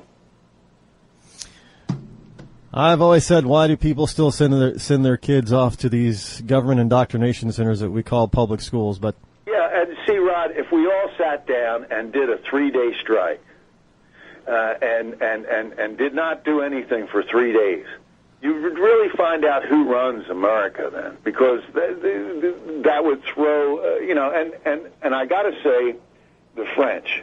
That's what the French had. They would stick together in a strike, and it was over and over and over again. You had examples of this. And what the French did with this Paris bombing is they militarized their country. And I guarantee that the next major strike that tries to cripple France, they will have their heads beat as if it's Selma, Alabama. Well, having been in Paris and seen the military firsthand out on the Paris streets was a little disconcerting, but understood why they did it. But well, you can understand why they did it, because they let their borders open, and so the understanding does not equate to it's okay. No, absolutely not. Like I said, it didn't. For tourists, it's kind of daunting who are not used to seeing people. Yeah, why would you go to Paris when there's Monte Carlo? The heck with the French. All right, my friend. Thank you very much. We're off to a commercial right now. God bless you, Rod. Thank you. We'll be back, folks. You're listening to me, your lovable host, L. Rod, here on the Rod Eccles Show. How would you love to shrink your waistlines fast and easy? Visit shrinkingwaistlines.com. Learn the secrets that so many people are now learning. It's the best natural way to lose weight. Get this, you don't even have to exercise or spend hours at the gym, and you'll never have to starve yourself ever again. Visit shrinkingwaistlines.com and get the 23-second waist shrinking exercise. That's so simple you'll be shocked to see the pounds just fall off. That's shrinkingwaistlines.com. It's time to get into great shape today. It started with a knock, but it wouldn't end there. What happens in the story next, many wouldn't understand, and most wouldn't believe. 5 + 2 = Perfection by Samuel Rosette Jr. is a must-read. The scriptures within are reminders of the ancient past, and yet intriguingly infuses with texts which stand on the edge of the stage of relevancy. Available online at Westbow Press, Amazon, Books A Million, Barnes & Noble, and SamuelRosetteJr.com. We've all heard of male enhancement, but now there's an expert on true male enhancement in the areas that really count. In Herb Ellis's book, Husband 2.0, Real Male Enhancement, you'll find answers to questions like, why doesn't she want to have sex? A quick start, quick results workout guide. Plus, what you can do as a side hustle to make money now. With all the great tips in this book, every man can benefit. Get the book, Husband 2.0, Real Male Enhancement, on Amazon.com. How would you love to have your very own money-making website? Well, now you can. Just visit onlinehealthsource.net and become an affiliate, promoting and selling some of today's hottest new products, like anti-aging creams, supplements for him or her, HGH products, weight loss supplements, and much, much more. That's onlinehealthsource.net, offering you the chance to earn great money online, promoting products that everyone wants. onlinehealthsource.net. Sign up today and start your own online business right now.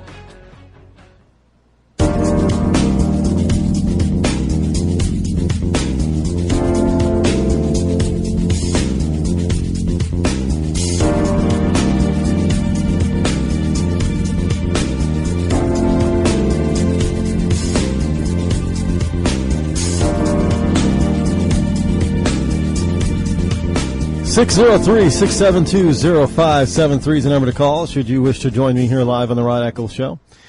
Yeah, go ahead. Give it a call. I mean, still waiting for those. Love all these people that claim that they know what I'm all about. And yet, none of them really want to try to even take me to task on what I'm saying on the air. Kind of interesting. Love people who are, all talk, all show, no action. Look, I've said it before. I mean, I have no problem going on to a liberal-based talk show. I've been banned from a few of them, probably more than a few. And I've done interviews on liberal show, and at the warnings of some other people who are in my corner, and Rod, you should be careful. You shouldn't do that. They're going to try to. I know what they're doing. I am well aware about those people who try to do these ad hominem attacks and the sabotagery and all that kind of stuff. Look,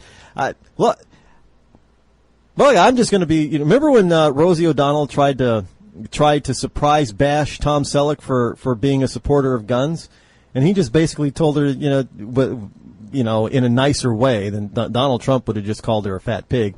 But Tom Selleck basically did the same thing, but he was a lot nicer about it. And I'm not that nice when it comes to that kind of stuff. I'll call a spade a spade. Doesn't matter. As people who've been following me since 2009, they know I do not care what other people think of me.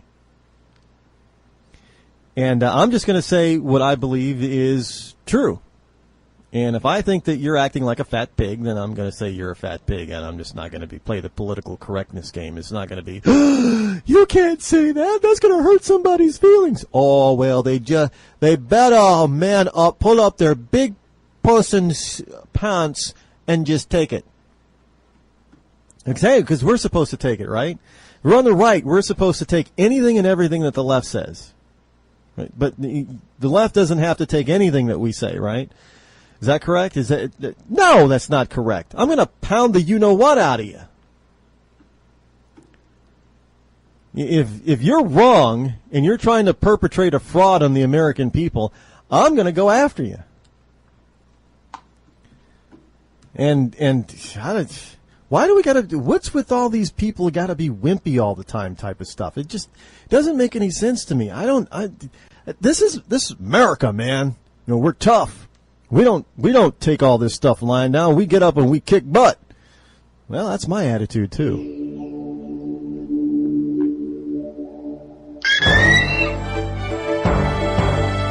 American Family News, I'm Rusty View.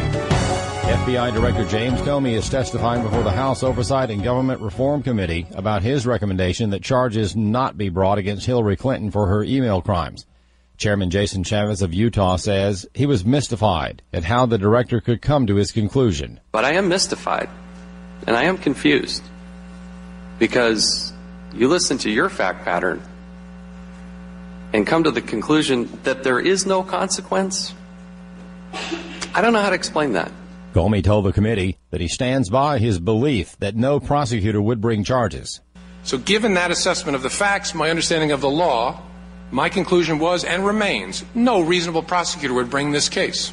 Lawmakers have agreed to an aviation bill that will boost airport security, reduce screening lines, and address the lost luggage dilemma.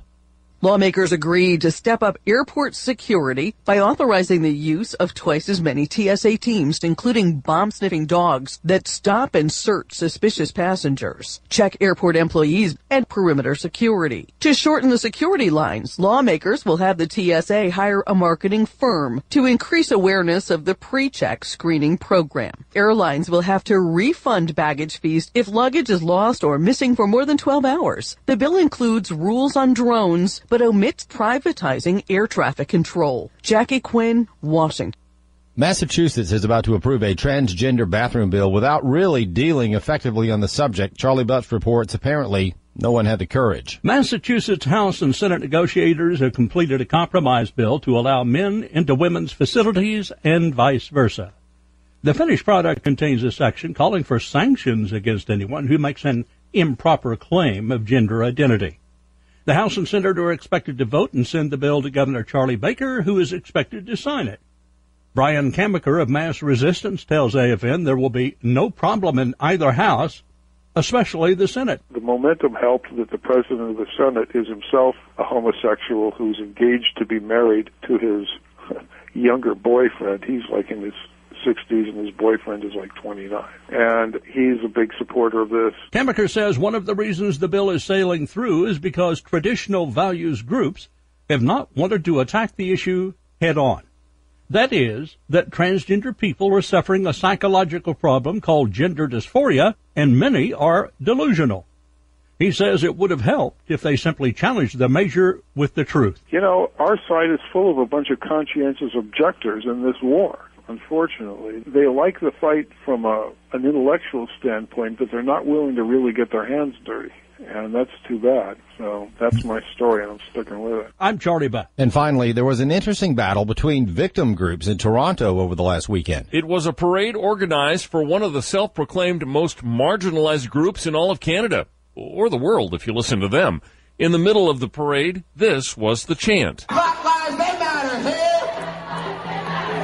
So, was this an African-American pride parade? No, it was Toronto's gay pride parade.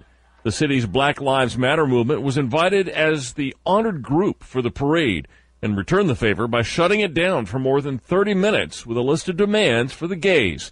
Black Lives Matter organizer Alexandria Williams spoke with CBC News. Today we held Pride accountable for their anti-blackness, for their anti-indigeneity, for the fact that we have been pushed to the margins way too long. It's sort of interesting to see the forces of intolerance drowned out by another force of intolerance. Peter LaBarbera of Americans for Truth says homosexual activists are getting a dose of their own medicine. I think that's a comeuppance that perhaps the radical homosexual lobby deserves, and I think more and more we're going to see the left at war with itself. It's a conflict, he says, that is inevitable. All the victim groups are going to start warring against each other because there's only so much victimhood to pass around, which is probably why we see all these phony hate crime hoaxes being perpetrated by the left.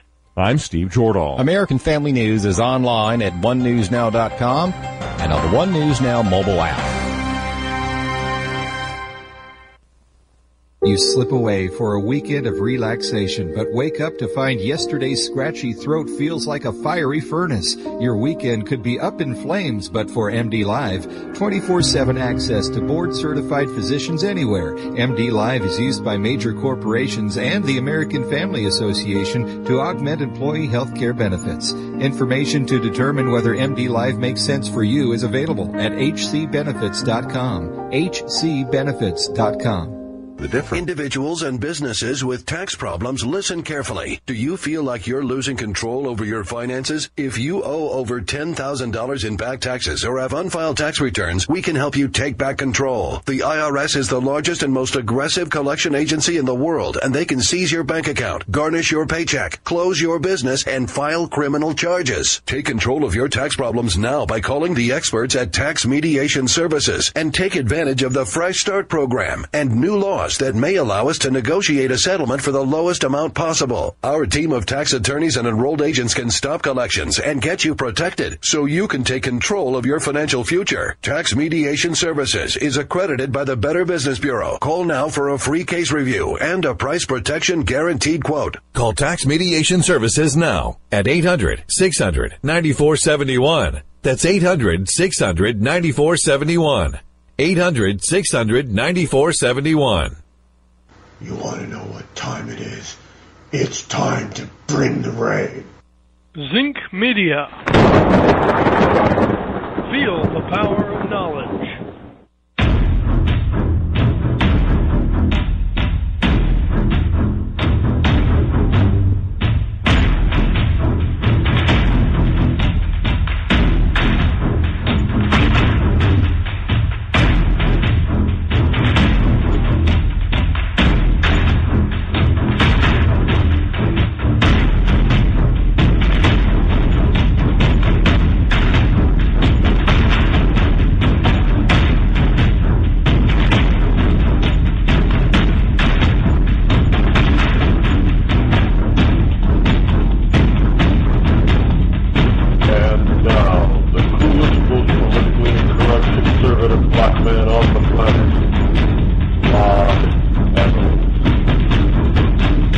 Welcome back. 603-672-0573 is the call-in line number.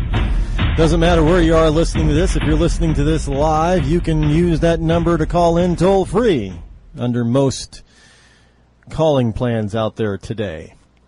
Military Times. New VA study finds 20 vets commit suicide each day. Roughly 20 veterans a day commit suicide nationwide, according to new data from the Department of Veterans Affairs, a figure that dispels the often quoted problematic 22 a day estimate, but yet soldiers solidifies a disturbing mental health crisis of the number that the number implied. So 20 vets a day dispels the notion that 22 a day kill themselves. What? Two? They're off by 2. So instead of really focusing on the fact that they've done a study and found that it averages 20 a day, they're going to focus on, well, see, you were wrong about the 22 a day. In 2014, the latest year available, more than 7,400 vets took their own lives. Accounting for 18% of all suicides in America, veterans make up less than 9% of the U.S. population. About 70% of the vets who took their own lives were not regular users of VA services, and indeed, they couldn't get VA services. 7,400 vets. Look, I'm in no way going to blame the vet on this. You know, we asked them to go through hell. I mean, let me just tell you something.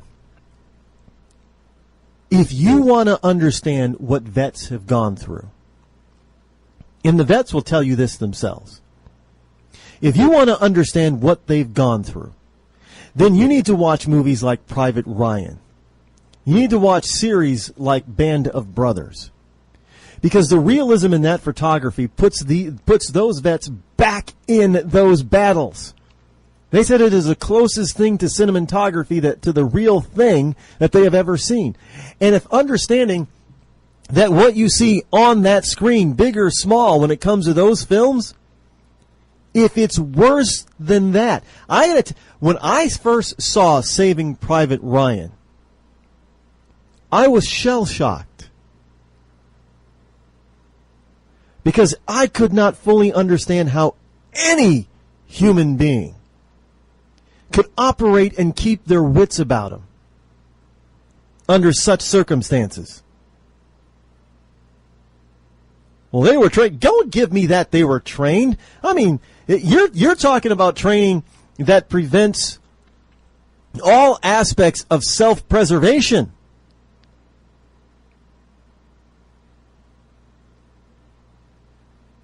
And you know that it was worse in jungle fighting like Vietnam, and it was worse in places like Afghanistan and even Iraq, when you don't even know if the person that, going around the corner, you're trying to help somebody, you don't know if they're going to actually, jump up and turn around and shoot you instead. We ask our vets to go through hell. And then when they get back, we want to ignore them? Kind of like the line in that wonderful movie, that put Glenn Close on the Hollywood map. All vets should be standing up saying, I'm just not going to be ignored.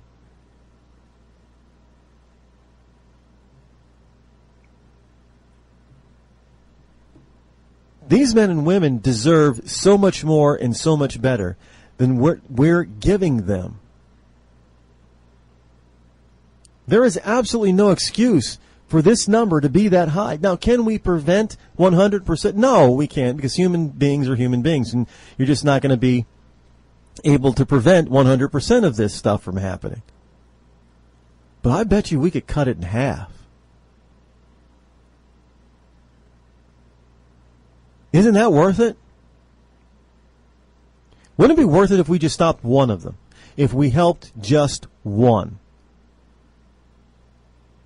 The contribution that they give back to society would be immeasurable. If we could just save just one every year.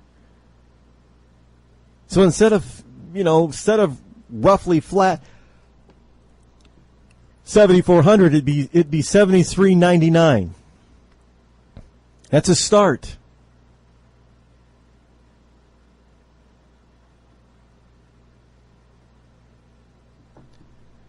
And the worst part about it is how difficult it is in this country. Believe it or not, how difficult it is to really get true nonprofits off the ground, especially if you're going to be a conservative. And we saw what happens with the IRS targeting certain groups. I tried to put together, and I'm not going to stop trying. Eventually I'll get it done. I was trying to put a group together. Now, I don't think the name was taken, but if you want to take it and run with it, fine. As long as the vets get help, get the help that they're entitled to, that they deserve. I don't care who gets the credit. But there needs to be a warrior group out there, warriors for vets, because somebody needs to go to battle for these people. Somebody needs to go to, political war for them, because they're not getting what they deserve. And we're seeing this in these numbers. I mean, this is abhorrent. These men and women answered the call to duty for their country. Their country said, this is how you serve the United States and its citizenry. This is how you're going to protect the people in the Constitution. You're going to go here and do war, or you're going to go there and you're going to do war. You're going to risk your life. Some of you are not going to come home alive. Some of you are not going to come home at all. And those of you that do get to come home, well, we're going to take care of you. And then when they do come home, we don't take care of them.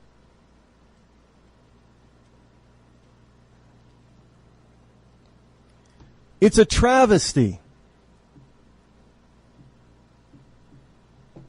You know, eventually you're going to get people that, well, already starting to see the man bun crowd. As the last caller said, the metrosexuals. You know, there's nothing wrong with looking your best. There's nothing wrong with being a metrosexual as long as you don't take it too far. Don't become a femme. It's great that you want to, look your best all the time. Yeah, I get it. But when you go to when you have to go to lengths of trying to look pretty, not look handsome, but look pretty, there's a problem. When you spend more on, do you folks realize that there's now cosmetics out there geared towards men? Now, I know back in the colonial days, men wore makeup. And they had the powdered wig thing and all that kind of stuff. And nobody would ever say that George Washington was a sissy. I get it. Well, that was a different day. It was a time that, that the French did it, and the royalty, aristocracy, the wealthy, they all dressed that way. I got it. That was a fad. That was the fashion of the day. Today, it's not the fashion. Men are not wearing a particular fashion. They're just putting on makeup. And makeup is now being marketed directly toward, hey, you want to look like a, androgynous person? Want people questioning your sexuality? Then this male makeup is for you. No, I'm sorry. The only time I put on makeup is for Halloween. I'm not going to put on any makeup any other time. That is not a guy. That's not a man. That's not male. That's not masculinity. Yeah, what we know about masculinity doesn't change. How we express it changes. Now, sure, maybe at one time, it was very masculine to have, your ears pierced and your nose pierced. But we're in a different era now, and that does not denote masculinity. In fact, that denotes just the opposite today. And so does the man bun. So we got more guys out there who put on makeup and wear man buns than who are willing to man up and go into the military, because we have the feminization of the American male, of the Western male, actually. It's not all that much different in many European countries, really, at this particular point. And let me tell you something. The East is laughing their you-know-what off at us. Because when the crapola hits the fan, you got a bunch of real men versus a bunch of sissy boys. Guess who's going to win? Just saying. And what we're doing to the real men and to the real women is we're causing that, we're twisting them. We're destroying them. And instead of giving them help, we ignore them, and then they end up destroying themselves. But hey, wear your man bun and put on your male makeup, and you'll get all the kind of, public assistance and mental assistance you need. Yeah, hey, you think that you're a woman? Sure, we'll give you all of the assistance and mental help that you need to become a woman. But if you're a guy, a man dealing with demons from war that we sent you to, no, wait in line, mister. Just wait in line. Wait your turn.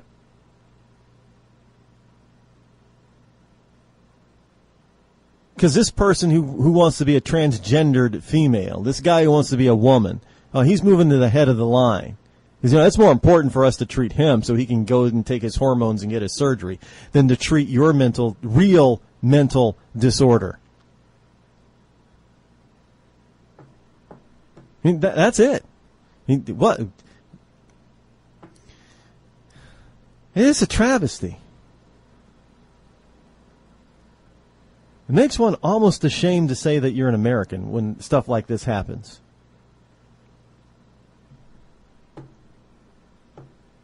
It shouldn't be happening in America. At the one country on this planet something like this should not happen is in the USA.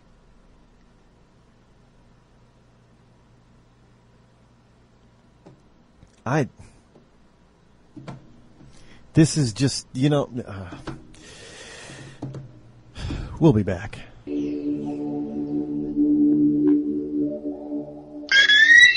You're listening to me, your lovable host, Rod, here on the Rod Eccles Show. How would you love to shrink your waistlines fast and easy? Visit shrinkingwaistlines.com. Learn the secrets that so many people are now learning. It's the best natural way to lose weight. Get this, you don't even have to exercise or spend hours at the gym, and you'll never have to starve yourself ever again. Visit shrinkingwaistlines.com and get the 23-second waist shrinking exercise. That's so simple you'll be shocked to see the pounds just fall off. That's shrinkingwaistlines.com. It's time to get into great shape today. It started with a knock, but it wouldn't end there. What happens in the story next, many wouldn't understand, and most wouldn't believe. 5 + 2 = Perfection by Samuel Rosette Jr. is a must-read. The scriptures within are reminders of the ancient past, and yet intriguingly infuses with texts which stand on the edge of the stage of relevancy. Available online at Westbow Press, Amazon, Books A Million, Barnes & Noble, and SamuelRosetteJr.com. We've all heard of male enhancement, but now there's an expert on true male enhancement in the areas that really count. In Herb Ellis's book, Husband 2.0, Real Male Enhancement, you'll find answers to questions like, why doesn't she want to have sex? A quick start, quick results workout guide, plus what you can do as a side hustle to make money now. With all the great tips in this book, every man can benefit. Get the book, Husband 2.0, Real Male Enhancement, on Amazon.com. How would you love to have your very own money-making website? Well, now you can. Just visit onlinehealthsource.net and become an affiliate, promoting and selling some of today's hottest new products, like anti-aging creams, supplements for him or her, HGH products, weight loss supplements, and much, much more. That's onlinehealthsource.net, offering you the chance to earn great money online, promoting products that everyone wants. Onlinehealthsource.net. Sign up today and start your own online business right now.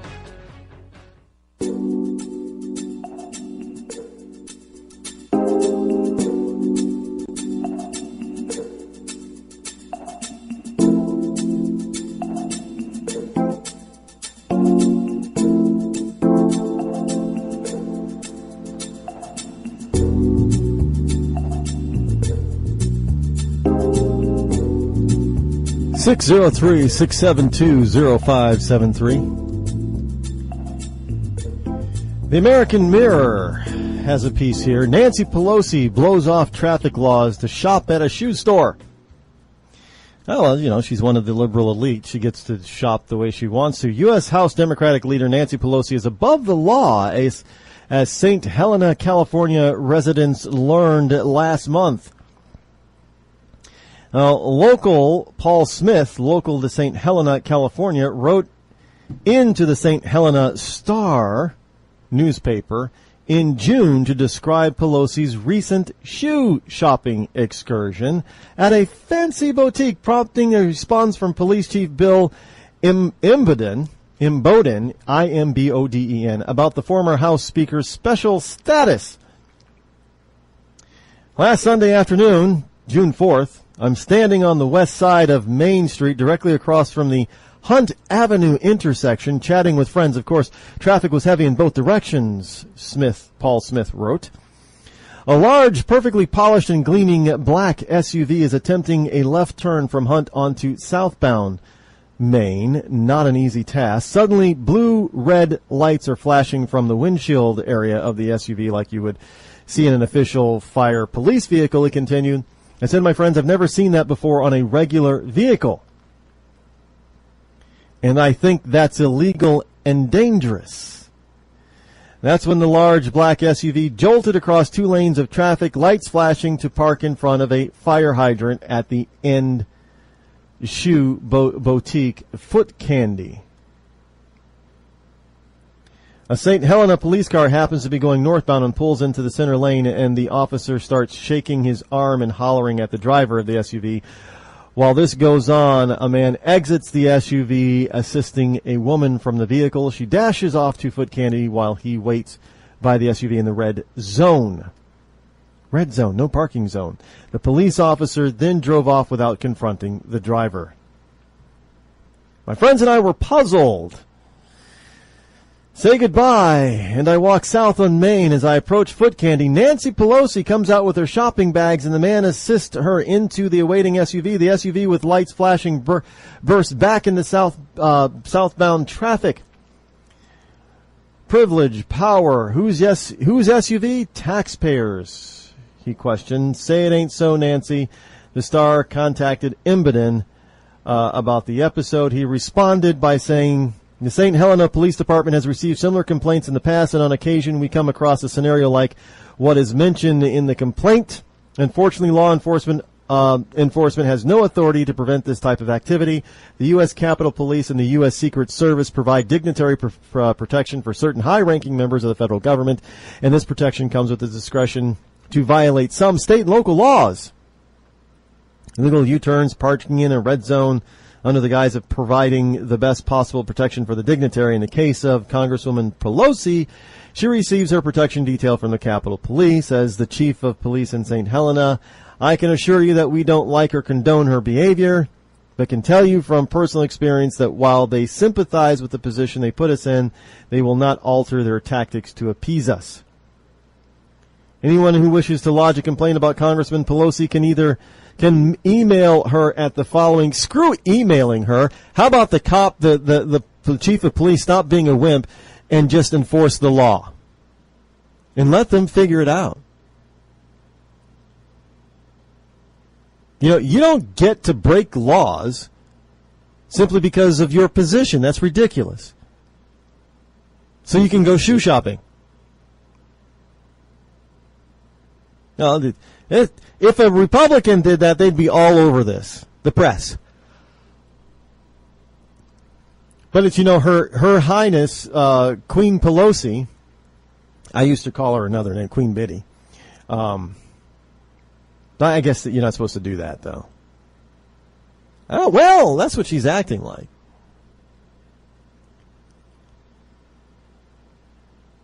So they can break the law. They're above the law no matter what. Simply because, they're a high-ranking federal official. Oh, BS. No, I know. It's kind of redundant because if you write them a ticket, who's actually paying the ticket? Well, the taxpayer is paying the ticket. I get it. But, and if they don't pay the ticket, what are you going to do? And who are you going to end up arresting? The only person that you can't arrest the occupant of the vehicle. You can only arrest the driver. Well, if that's what it takes, then I say you start doing it. And then these people who are, I don't care if they're Capitol Police or Secret Service, if they have to go through the hassle of this constantly. Let's say some of these people, hey, look, they're going to have a record. It's going to be a record of what they did.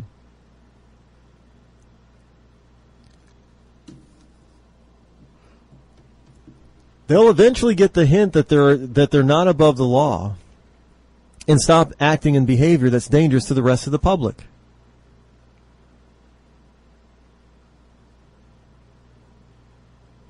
I'm sorry, but you don't get to ride roughshod over me.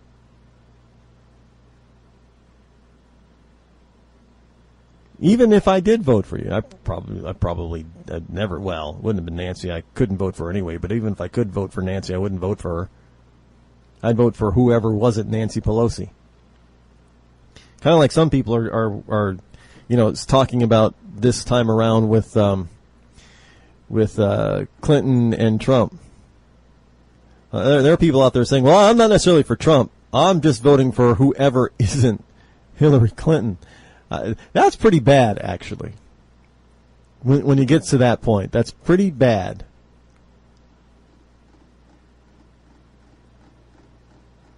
I'm almost into that. You know what? Quite frankly, even though I know who he is and what he's all about, I would probably vote for Bernie Sanders over Hillary Clinton.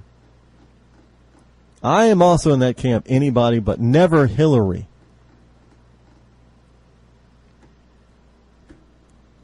And it's pretty bad that we're put in that kind of a position as citizens and voters in this country. We should definitely be able to have somebody that we can get behind wholeheartedly and support, not vote against all the time. That really sucks.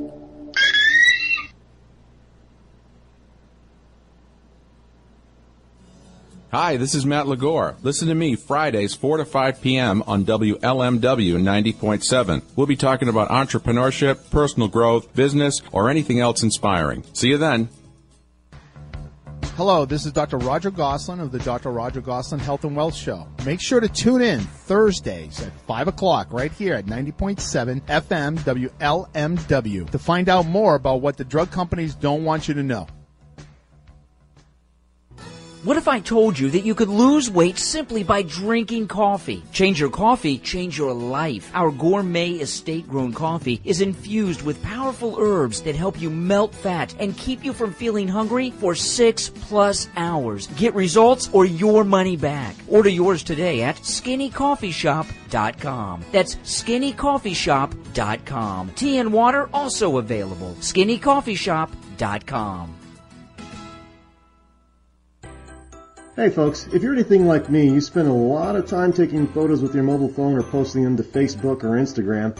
Well, did you know that you can actually be earning hundreds, even thousands of dollars each month just by uploading them to Instagram? Now, most people are skeptical at first, but this system is the real deal. You can get your hands on an evaluation copy of Instagram Profit, and you can be ready to see money flowing into your account. There are over 150 million users on Instagram, yet less than 1% of them are taking advantage of these money-making secrets. Now, if they knew they could be paying their rent, making their car payment, or just snapping photos and putting them onto Instagram, I bet they would be glued to their cell phones. There are only a limited number of these spots available, however. So if you visit moneymatters3.com right now, you can sign up to take advantage of all the special discounts. That's right, go to moneymatters3.com and get all the info there. moneymatters3.com. Log on now.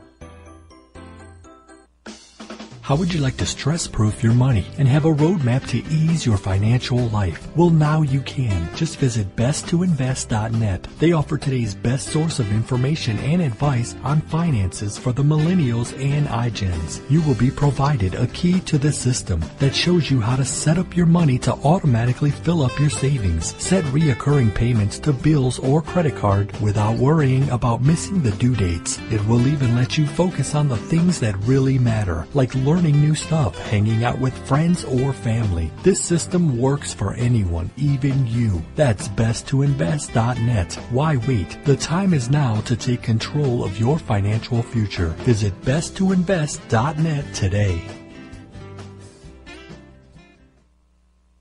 Tired of paying outrageous prices for Viagra? Well, we have great news for you. Now you can finally get Viagra at huge discounts. Healthy Man allows you to save up to $500 on Viagra. Why pay U.S. pharmacy prices of $15 per pill or more when you can get Viagra for less than $3 a pill? Call today and get 40 Viagra pills for only $99. This can cost as much as $600 at your local pharmacy. You can't afford not to call us. If you want Viagra at the lowest prices, never pay $15 $15 a pill pharmacy prices again. Get Viagra for less than $3 a pill. Call 800-595-2614 today and save up to $500 and get 40 pills for just $99. Healthy Man is fast, easy, and affordable. Operators are waiting at 595-2614 to take your call now. Call 800-595-2614. That's 800-595-2614. Again, 800-595-2614.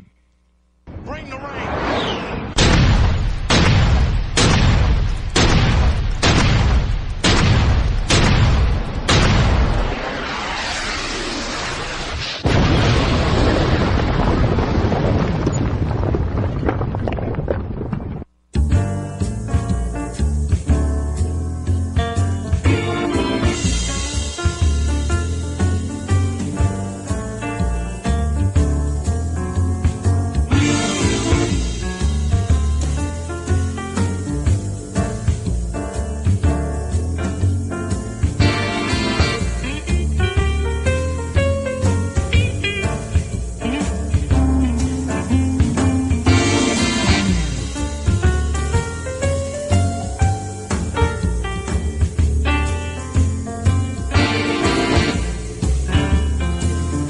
603-672-0573. Give it a call. Use that number to call should you wish to join me here live here on the Rod Eccles Show. Anti-Sharia video is pulled from YouTube due to hate speech rules.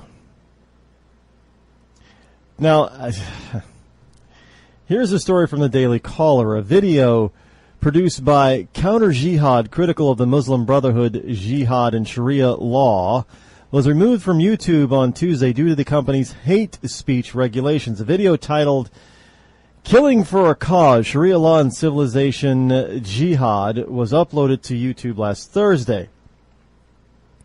I am stunned at the policy that YouTube developed for the express purpose of fighting Islamic State propaganda is now being used to silence critics of radical jihad. Jim Hansen, the executive vice president of the Center for Security Policy, said yesterday on Wednesday. Hansen added, instead of counteracting radical propaganda online, these policies are now being used to silence the very speech that YouTube said it wanted. Speech that challenges ISIS. But YouTube's hate speech policy states that hate speech refers to content that promotes violence or hatred against individuals or groups based on certain attributes. These attributes can include religion. Now, as I have often said, you have to understand, you do not have free speech rights on any of these platforms, any of these social media. You don't own them. They can put criteria, whatever criteria they want on their sites. You don't have to use them. I don't care how profitable or how prolific or how popular the site may be. You don't own the site. It's not a public site. It's a private site. I know that they want, these sites are geared towards the public coming to them and using them, and the public adding content to these sites, Facebook and Twitter and LinkedIn and all that kind of, but you still don't own this. I want people to fully understand, you don't own those sites. You don't own those companies. They're still private. They still get to set the rules. So if you are ever shocked and surprised by something like that, I'm not shocked and surprised by this. Which is why I tell people, look, you need to diversify. I in this day and age, I cannot understand how it is that some groups, organizations, companies will put almost all their eggs in one social media basket. That is going to be the dumbest thing I've ever. Look, if you're going to put your stuff up on YouTube, great. But you better upload it in other places too. You better upload it on Vimeo, and if it's short enough, I guess Instagram, and what's the other? Not Snapchat, but what's the? There's another one. I can't remember them all. And put it up on Facebook and YouTube and LinkedIn and Google Plus. Put it up everywhere. Upload it directly to those sites. Don't do the copy from YouTube. This is what a lot of people make the mistake of. Well, I did put it on Facebook. Yeah, but you used the YouTube link, didn't you? Yeah. Well, you didn't upload it to Facebook then. Oh. And well, just and a lot of sites today. WordPress. There's plugins and everything for your own sites that allows you to upload video directly to your site. You don't have to use these others. I mean, just saying. You want to be able to use all these other platforms, all these other sites, yes. But you don't want to give any of those platforms or sites an exclusive to your material. Because if they remove it, your material's gone. And if somebody wants to be pro-jihad, then pro-radical Islam, if you believe that they are, why are you still using their service? You know that they're only going to root you out in the end. I mean, and then you're going to be shocked. I can't believe they did that. Well, hey, let me give you an example. Zinc Media and I, still, no matter where we're broadcasting from, Zinc Media and Rod Eccles own the Rod Eccles Show. Nobody else. So I can put this out anywhere I want. Now, if another network doesn't want to air the program because they don't like what I say, that's their prerogative. I can't force them. But what they do not get to do is define what this program is all about. Period. If this program is, if it can garner sponsorship the way it is, great. If not, it means, there's not a market for it, so I move on. Not a big deal. So if YouTube says, no, you can't put that kind of material up on YouTube, then don't use YouTube. I don't know why we got to go through this constantly. How many? I understand you can be upset that they remove something of yours. Yeah, I personally have never had anything removed that I know of on any of my social network accounts. I don't, and I'm not going to say that they're afraid to do so. I don't think so. I've put some pretty bombastic, adversarial, non-PC type of stuff, posted stuff like that. I'm based on the criteria that these people are saying that they've had their stuff removed. I'm surprised I haven't had any removed. I don't know why that is. I can't second guess. I mean, there have been times when I've tried to post something or try to share something, and they say that, well, you can't share it from here, and then I go around it and I just go directly to the site itself that it's being linked from, and I still am able to share it. They've made me go through extra steps on occasion. I've never been blocked from posting anything. I know some people get blocked all the time on Facebook. I don't understand it, because I post stuff and I have posted negative stuff about Ted Cruz on Ted Cruz sites, on Facebook. And I have never been blocked. The only time I've been blocked is when I was on Blog Talk Radio and I would call in to liberal talk shows, and those talk shows would block me. But, basically I couldn't call in. They didn't block me from listening. I just couldn't call in. That's the block that you get on Blog Talk Radio. Just got barred from being able to call in. That didn't hurt my feelings at all. But, I've never been blocked on any network, any social media site. I don't understand how some people get their stuff taken down or blocked. I really don't, because it's never happened to me, knock on wood. That will probably happen all the time. So if it does, I'll just use a different medium. There's too many mediums out there for me to complain about one. But it's the biggest one. Oh, screw it being the biggest. It's not the only one. And is it the biggest with the audience that you're trying to reach anyway? I mean, stop looking at the number. Yeah, there's 1.1 billion users on Facebook. Well, you know what? If your interest is centered on the United States and say maybe Canada too, well, you only got 350 million people by then. So is 1.1 billion really worth it? Because all 350 million Canadians and Americans are not on Facebook, obviously. So who cares there's 1.1 billion users? You know, at most you're only going to be good for 300 million, right? So who cares about the other 700 or 800 million? So don't fall for that trap either. Well, it's the biggest. Well, so what? Big in what capacity? Does it matter? No, it doesn't. Hell, some people think, well, geez, you gotta be on Facebook. No, you don't.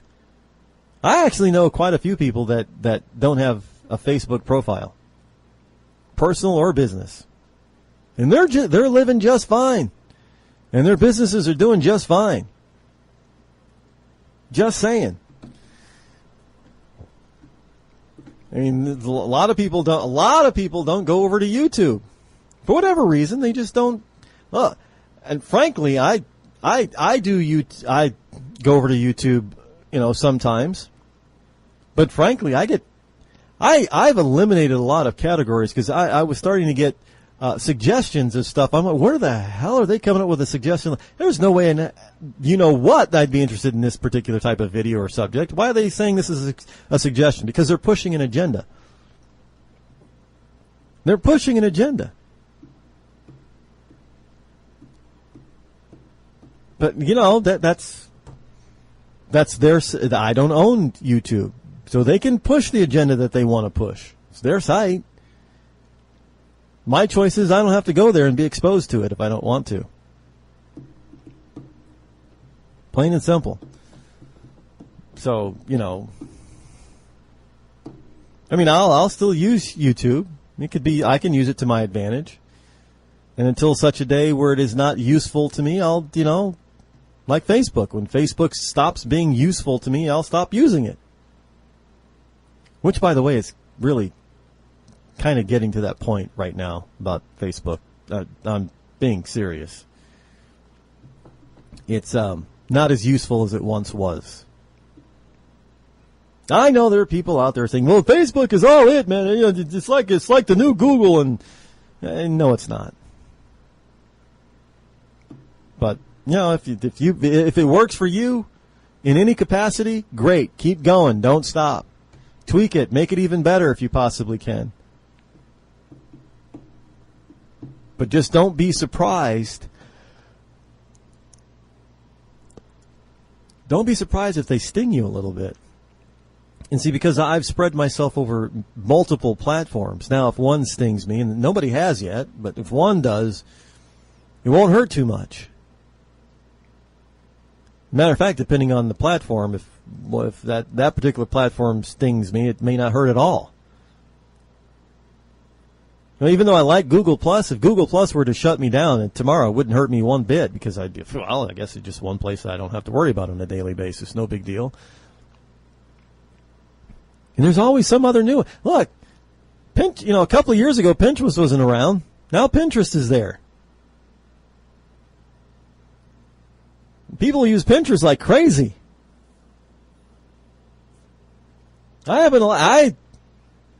Other than people trying to post really nude stuff, I haven't heard of people, pornographic stuff.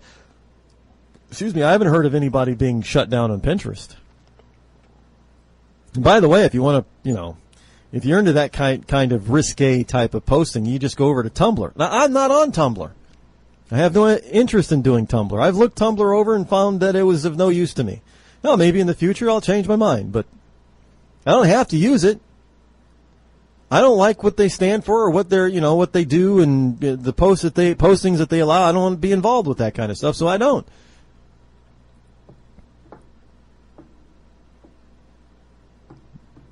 So don't be surprised if people put that stuff up there and then sometimes it gets taken down. Well, just understand you don't own the site.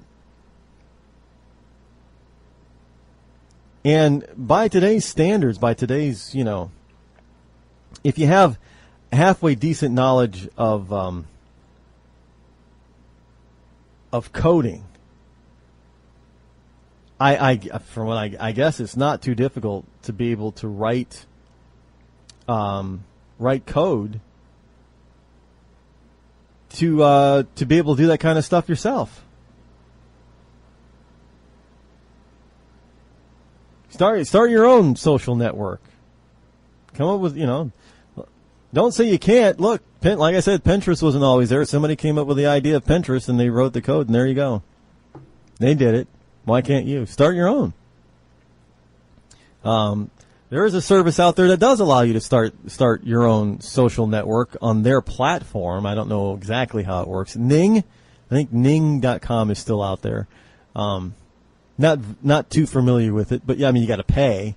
But hey, if you're going to have your own network, your own site, you're going to pay for it anyway. So, I don't know, if you want to do that, try Ning. Start your own social network. Try Ning. And there might be others like it out there. Ning is the one that I know about. And then, then you can do whatever you want. Will other people come on board? Yeah, that's the rub. That's the question. I don't know if, Facebook didn't always exist. Neither did MySpace. Remember that? Remember MySpace? Or better yet, let's go way back. Remember Friendster? Yeah. Somebody always comes up with something new and better. Here's your shot.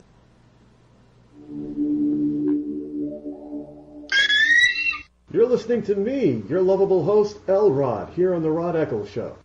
How would you love to shrink your waistlines fast and easy? Visit shrinkingwaistlines.com. Learn the secrets that so many people are now learning. It's the best natural way to lose weight. Get this, you don't even have to exercise or spend hours at the gym, and you'll never have to starve yourself ever again. Visit shrinkingwaistlines.com and get the 23-second waist shrinking exercise. That's so simple you'll be shocked to see the pounds just fall off. That's shrinkingwaistlines.com. It's time to get into great shape today.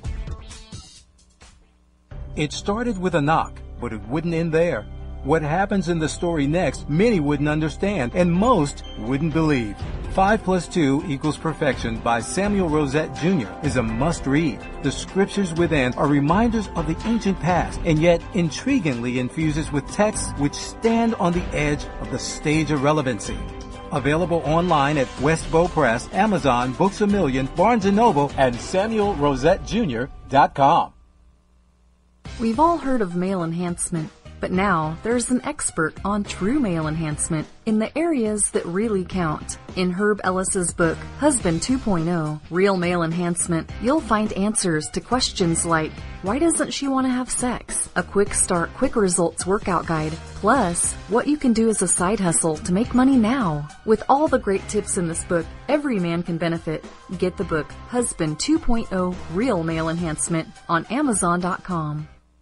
How would you love to have your very own money-making website? Well, now you can. Just visit onlinehealthsource.net and become an affiliate, promoting and selling some of today's hottest new products, like anti-aging creams, supplements for him or her, HGH products, weight loss supplements, and much, much more. That's onlinehealthsource.net, offering you the chance to earn great money online, promoting products that everyone wants. Onlinehealthsource.net. Sign up today and start your own online business right now.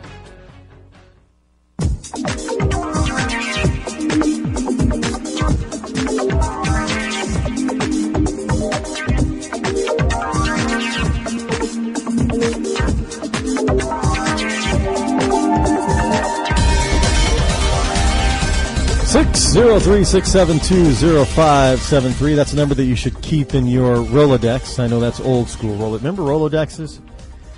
People don't have Rolodexes anymore, do they?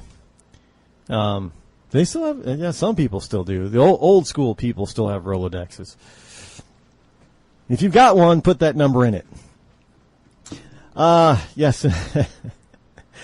Call have a talk show in your Rolodex. That would be cool.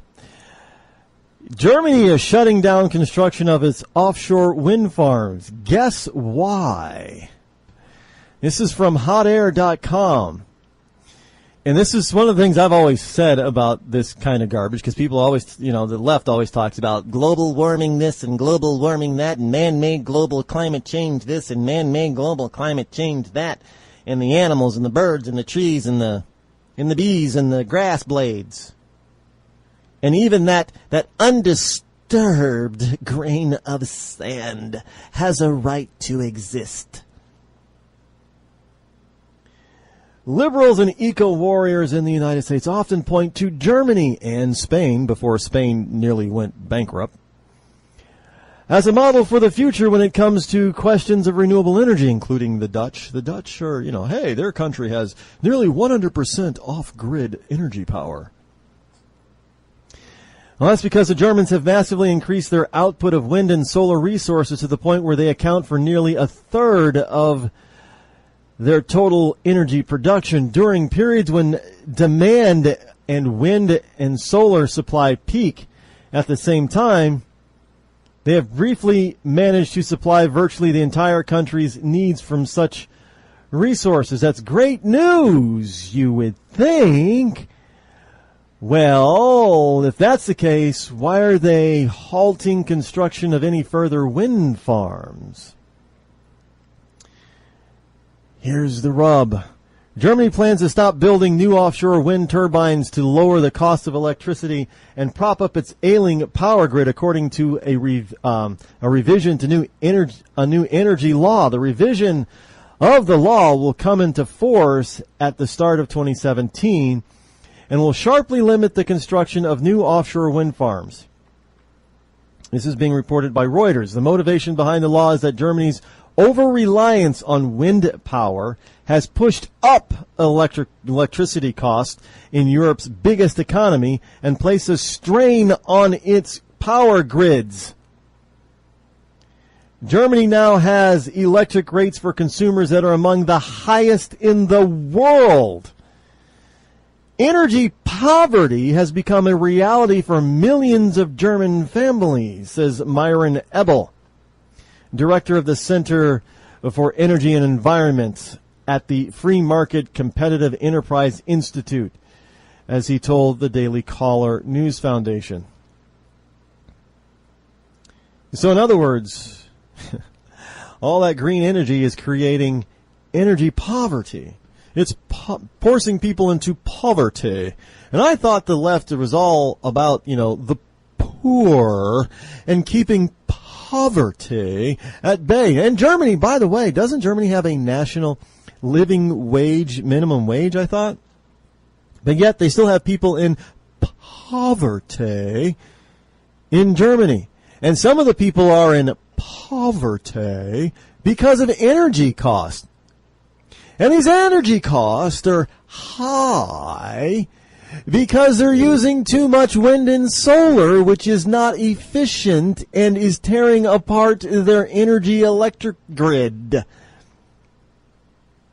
contributing to the high cost of energy or electric cost, which puts people into a situation that they now call energy poverty.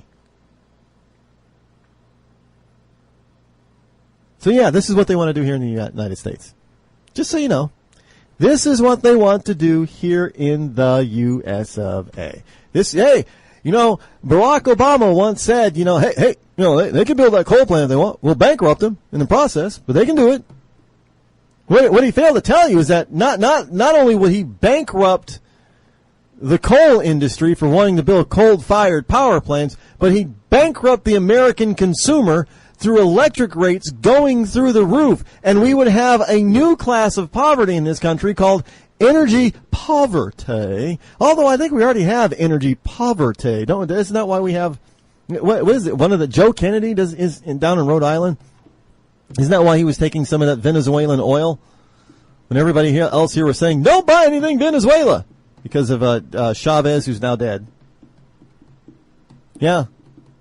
But hey, Joe Kennedy's, I'll take the oil, who's ever going to give it to me, I'll take it. By the way, now all of a sudden Venezuela wants to open up, have better channels of diplomatic relations with the USA as their country falls into complete and utter disarray and talk about poverty. There's a lot of poverty in Venezuela, a country that is loaded with oil. How does that happen? I don't know. Are they putting up windmills offshore? I don't think so. And somebody better get down to Venezuela and see if they're putting up windmills offshore, because Germany's already tried that and they found out that it doesn't work for them. I don't know. Maybe somebody ought to look out see what's happening down there in Venezuela.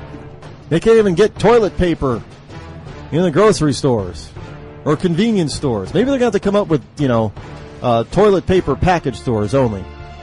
And can we help them? Do we need to send shipments of free toilet paper to Venezuela? I don't know. Hey, socialism works every time it's tried. Not. Well, that's it for me today. Tomorrow's Freedom Friday, folks. Be here. Until then, I'm Rod Eccles. This has been the Rod Eccles Show. I am out. Poverty. Can you believe that?